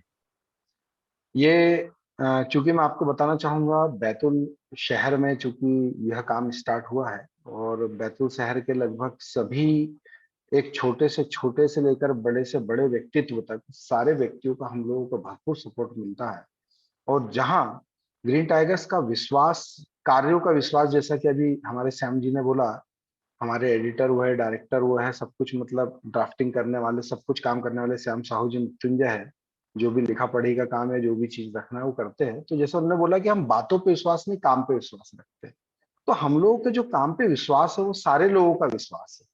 हम लोग अगर किसी के सामने किसी भी काम के लिए पहुंचते हैं, चाहे वो प्रशासन हो, चाहे जनप्रतिनिधि हो, चाहे कि हमारे क्या बोलते हैं लोकल व्यक्ति हो, चाहे बिजनेसमैन हो, चाहे डॉक्टर्स हो, चाहे इंजीनियर्स हो, जिस भी काम के लिए हम यदि किसी के पास पहुंच गए तो ये मान के चलिए कि वहां से हम खाली हाथ लौट के नहीं आते। ये हम लोगों की एक सबसे बड़ी उपलब्धि है, हमारे काम की उपलब्धि है, मेरी नहीं है, सारे काम की उपलब्धि है। तो हम लोग को डोनेशंस मैक्सिमम मिलता है और डोनेशंस के आधार पर हम लोगों को आज तक किसी भी प्रकार से कोई सरकारी मदद का हम लोगों ने उपयोग नहीं कर पाया है। ठीक है, बहुत कम स्तर पर कहना चाहिए 0.1-0.2% हम लोगों का उपयोग हुआ है। ठीक है, जो भी स्थानीय प्रशासन के द्वारा, बाकी हम लोगों का जो भी काम है वो लोगों के डोनेशंस के आधार पर ही होता है। और मैं खुद आगे होके अपने क्योंकि सक्षमता को प्रदर्शित करते हुए मैं अपने आप का भी इसमें एक दान स्वरूप आगे बढ़ते चलता हूँ। बहुत ही बढ़िया। और एक बात पूछनी थी कि आपके टीम में अभी कितने लोग हैं? और सारे लोग मतलब ऐसे डिसाइड किया होगा ना कि कोई 1 घंटा देता होगा, कोई 1 दिन देता होगा, कोई 1 हफ्ता जी जी देता होगा। तो ऐसे अभी जी कितने सारे लोग आपसे जुड़े हैं आपके ग्रीन टाइगर्स में ये सारा काम करने के लिए? धरातल पर जमीनी स्तर पर कार्य करने के लिए हम लोग कम से कम 23 से 30 लोगों का ग्रुप है। ठीक है, जो 30 के लगभग है, 30 लोग हैं। कभी उसमें 2 से 5 लोग, कभी कहना चाहिए 10 लोग, कभी 20 लोग, इस प्रकार से हम लोग आगे बढ़ते चलते हैं। जो बड़ा काम होता है उसमें पूरा ग्रुप कोई प्रोग्राम के अंतर्गत नई जगह पे नया काम चालू करना है तो, लेकिन यदि अपने अपने एरिया सबके बटे होते हैं कि भाई आप लोग इधर के एरिया का प्लांटेशन देखना, आपको उधर के एरिया का प्लांटेशन संरक्षित करना है, इस प्रकार से हम लोग की टीम बटी हुई है। तो अब सब लोग अपना अपना काम अपने अपने स्तर पर करते चलते हैं। तो जब बड़ा सामूहिक काम होता है तो सब लोग हफ्ते में 1 दिन या 15 दिन में एक बार जमा हो जाते बहुत ही बढ़िया है सर। और ये तो बात सुनकर खुशी मिली आपकी कि आप इतना सोचते कि हम उद्गम के यहाँ पर है तो हमारा कर्तव्य ज्यादा है कि हम हैं। जी माँ तापी को स्वच्छ रखे। तो ऐसे ही बिल्कुल, अगर सब सोचने लगे तो जरूर सिर्फ माँ तापी नहीं तो सारी नदियां सारी जो नदियाँ है बिल्कुल। जैसे डॉक्टर राजेंद्र सिंह जी कहते हैं कि अविरल निर्मल और जो भी है वो मतलब कंटिन्यू बहती रहेगी। और बहती हाँ तो जो नदी अभी सो गई है या फिर मर गई है वो जिंदा हो जाएगी, यही हम बिल्कुल बिल्कुल। चाहते हैं। और ये वेबिनार का मकसद यही है हमारा कि ये जो संवाद है खुद से खुदा तक, जैसे आपने संवाद किया कि आपको पेड़ को बचाना है, पेड़ लगा के धरती माँ का पानी बढ़ाना है। तो ये जी संवाद आपने शुरू किया, आपके मन में आया और ये संवाद शुरू किया। वैसे आज तक जितने भी स्पीकर आए आपके जैसे महानुभाव यहाँ कर बात रखा है, तो हमें यही सीखने को मिलता है। और यहाँ पर उनसे सुनने को मिलता है कि उन्होंने एक कौन सा भी काम कर लिया, हर एक का कॉर्नर अलग अलग है। जैसे आपने प्लांटेशन और तालाब जी बनाने का काम शुरू किया, वैसे हर महानुभाव का काम अलग अलग है। उन्होंने वो कॉर्नर चुन लिया पकड़ के और चले उसके जी। ऊपर वो काम करने लगे। तो सच में खुशी है। और ये प्लेटफॉर्म इसके लिए ही है। मैं तो एक सिर्फ एक रिप्रेजेंटेटिव है, हमारा पूरा टीम है। अभी जी आपके मुल्ताई से संजू जी है, वो भी जी बहुत सारा हमें मदद करते हैं वेबिनार जी चलाने में। तो ये जी जी सारे लोगों का मैं रिप्रेजेंटेटिव है। मैं तो सिर्फ एक सेवा करने को मिल रहा है तापी माँ का, इससे जुड़ा हूँ और ये काम कंटिन्यू करने की आप सभी लोगों से मदद जो मिलती है उसके लिए मैं पूरे टीम के तरफ से आप सभी का शुक्रिया अदा करना चाहता हूँ। और बहुत ही बढ़िया आपका काम सुनकर लगा, और जब भी जरूरत होगी। और एक बात जो अभी आपने कहा कि जो कॉरिडोर वगैरह हो रहे हैं, तो जी, इसमें मुल्ताई एक हाँ, इसके लिए एक केयर करना चाहिए, क्योंकि बहुत जगह क्या हो रहा है, कॉरिडोर के नाम पे ऊपर जैसे रिवर फ्रंट डेवलपमेंट है, तो जो प्राकृतिक उसका जो नदी का सौंदर्य है वो बिगाड़ रहे हैं। और जी जी वहां पर जो एक्चुअली आप जैसे मानव ऑलरेडी काम कर रहे हैं कि नदी को बचाना है, तो उससे सही क्या हो सकता है अगर ध्यान से वो काम देखा, और अगर वो गलत हो रहा हो तो वहां पर वो काम रोकने के लिए भी आपको आगे आना चाहिए, सही आगे है। आना चाहिए, क्योंकि जहाँ जहाँ ये काम हुआ है वहां पर नदी का पानी सूख गया है। और सूख हम गया तो है, सही है। कोशिश कर रहे हैं, आप लोग जो कोशिश कर रहे हैं कि नदी को बचाना है, उसे अविरल निर्मल बनाना है, तो इसके लिए अगर वो गलत कर रहे हैं तो उनको अपोज भी करने के लिए खड़ा होना है, ये भी है।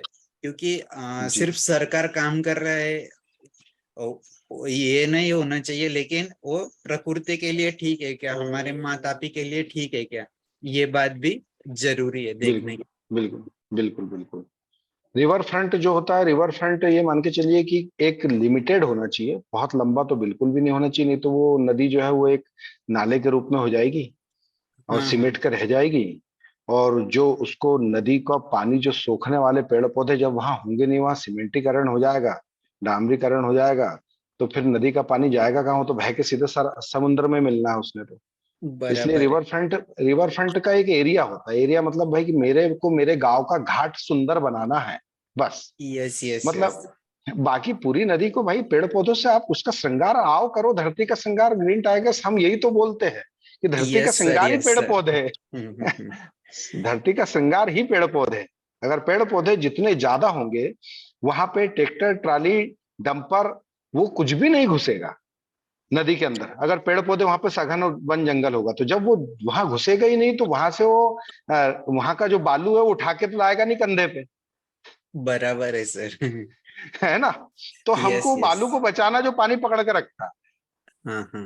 नदी का, तो ये चीज है। तो उसको लेकर ही हम सघन वन नदी के किनारे हम लोगों के लगभग ये मान के चलिए कि अभी तक 1 सवा साल में लगभग 57,000 के समथिंग प्लांटेशन हमारा नदी के किनारे किनारे चल रहा है। और वो आजीवन चलता रहेगा जब तक पूरी हम नदी को कवर ना कर लेते, हमारी स्थानीय नदी को। हमको तो प्लांटेशन लगाते ही चलना है, जब जब मरते चलेंगे तब तब लगाते चलेंगे। मतलब ये भी सोचा है हमने, पेड़ पौधे जब तक वहां नष्ट होंगे तब तक हम लगाते चलेंगे, तो नदी का दोनों किनारा सुरक्षित हो जाएगा, तो कोई वहां पर जाएगा नहीं। यस सर, बहुत ही बढ़िया। आपकी बात सुनकर और आपसे जुड़कर हमें बहुत खुशी हुई है। जी तो अभी किसी को बात रखना होगा तो अनम्यूट करके बात रखिएगा, या फिर हम प्रार्थना से इस वेबिनार का समापन करते। किसी को बात बिल्कुल रखना होगा तो आप बोल सकते हैं।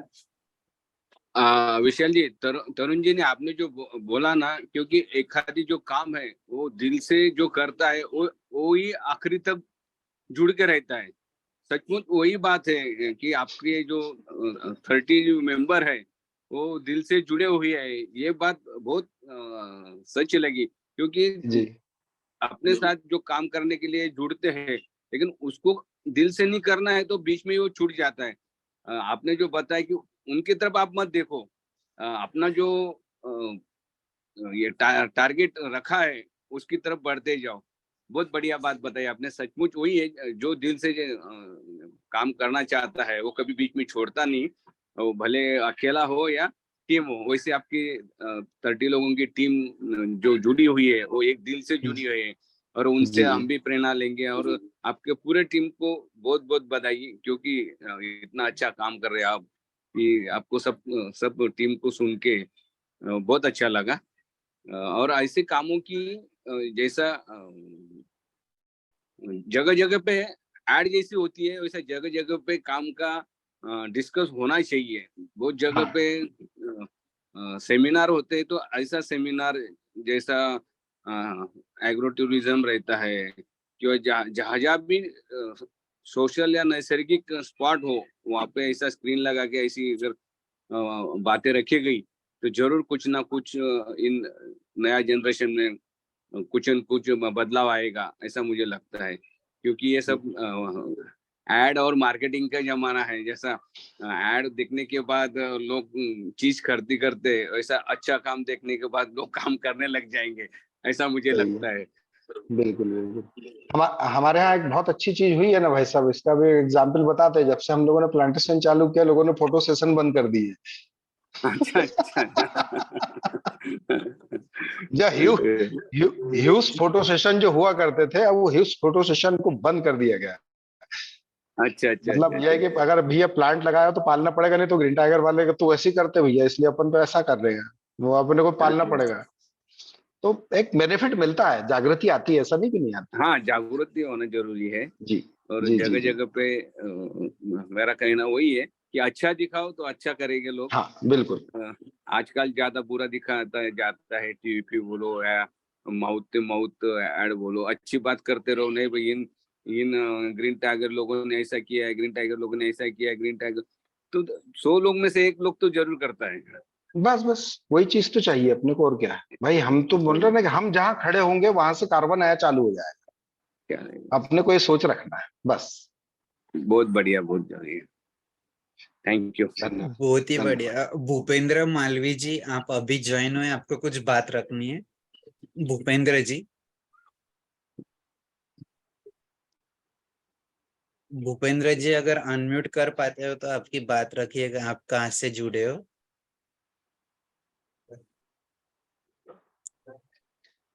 आई थिंक उनको आवाज नहीं जा रही है। मैं ज्यादा वक्त न लेते हुए संजू सर, आपसे रिक्वेस्ट करता हूँ कि प्रार्थना से आज का समापन कीजिए, और किसी को बात रखना होगा तो अनम्यूट कर सकते हैं। और बहुत बहुत शुक्रिया तरुण जी और संजू सर, तो हमारे परिवार से ही अभी आओ तापी नदी को जाने के, तो उनका शुक्रिया नहीं। मैं और ग्रीन टाइगर्स परिवार भी आपके परिवार का सदस्य है, क्योंकि हम अच्छा भी अच्छा। माँ ताप्ती की गोदी में हम लोगों को भी पलना बढ़ना है और आगे चलना है।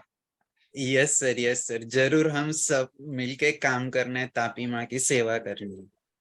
और आप जैसे लोगों से जुड़ते जा रहे हैं और हर एक का काम समझ में आ रहा है, और तापी माँ के लिए क्या क्या आप जैसे महानुभाव काम कर रहे हैं। क्योंकि आज तक जितने स्पीकर आए, किसी का 10 साल का एक्सपीरियंस है, किसी का 40 साल का एक्सपीरियंस है, तो बहुत ही बढ़िया ये काम शुरू है।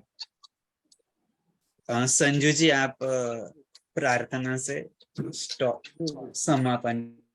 जी जी, पूरे आओ तापी नदी को जाने तापी परिवार की ओर से कहूँगा सभी का बहुत बहुत धन्यवाद। क्योंकि अपना कर्तव्य बनता है विशाल भाई साहब कि अपन लोग इस परिवार से जुड़े हैं, तो सभी लोग अपने साथ कंधे से कंधा मिलाकर कार्य करेंगे, ऐसी अपन अपेक्षा भी करते हैं। इसलिए सभी का धन्यवाद। और आइए एक भाव बनाते हैं कि हम जो कुछ ये कर रहे हैं, जो अपना कार्य कर रहे हैं, इससे पूरे प्रकृति में, पूरे वातावरण में और संपूर्ण संपूर्ण ब्रह्मांड में शांति का वातावरण निर्मित हो। ऐसी परमपिता परमेश्वर से, ईश्वर से प्रार्थना करते हैं कि ये सब कुछ जो हो, इसका परिणाम जिस रूप में निकले वो हो कि सर्वत्र शांति का भाव हो, और शांति का भाव हो जाए, सर्वत्र शांति स्थापित हो जाए, तो सुख और समृद्धि अपने आप चलायमान होते रहेगी। इस भावना के साथ आइए शांति पाठ के साथ इस वेबिनार का समापन हम करना चाहेंगे। ओम द्यो शांति अंतरिक्ष ग्वं शांति पृथ्वी शांतिराप शांतिरोषधयः शांति वनस्पतयः शांतिर्विश्वे देवा शांतिर्ब्रह्म शांति सर्वगं शांति शांतिरेव शांति सामा शांतिरेधि। ओम शांति शांति शांति शांति। सर्वारिष्ट सुशांतिर्भवतु। सभी भाई बहनों को सादर प्रणाम। बहुत बहुत जय माता। शुक्रिया जय माता ताप्ती, जय जगत। जय माता दी वैसे। फिर से मिलते हैं अगले वेबिनार में। जी बहुत जी बहुत विशाल जी धन्यवाद. धन्यवाद अ, नीला पाटील साहेब. धन्यवाद सागर जी. खूप खूप छान छान. वा वा वा. धन्यवाद सर्वांचे. धन्यवाद. सागर साहेब मुंबईमध्ये आले तर भेटा.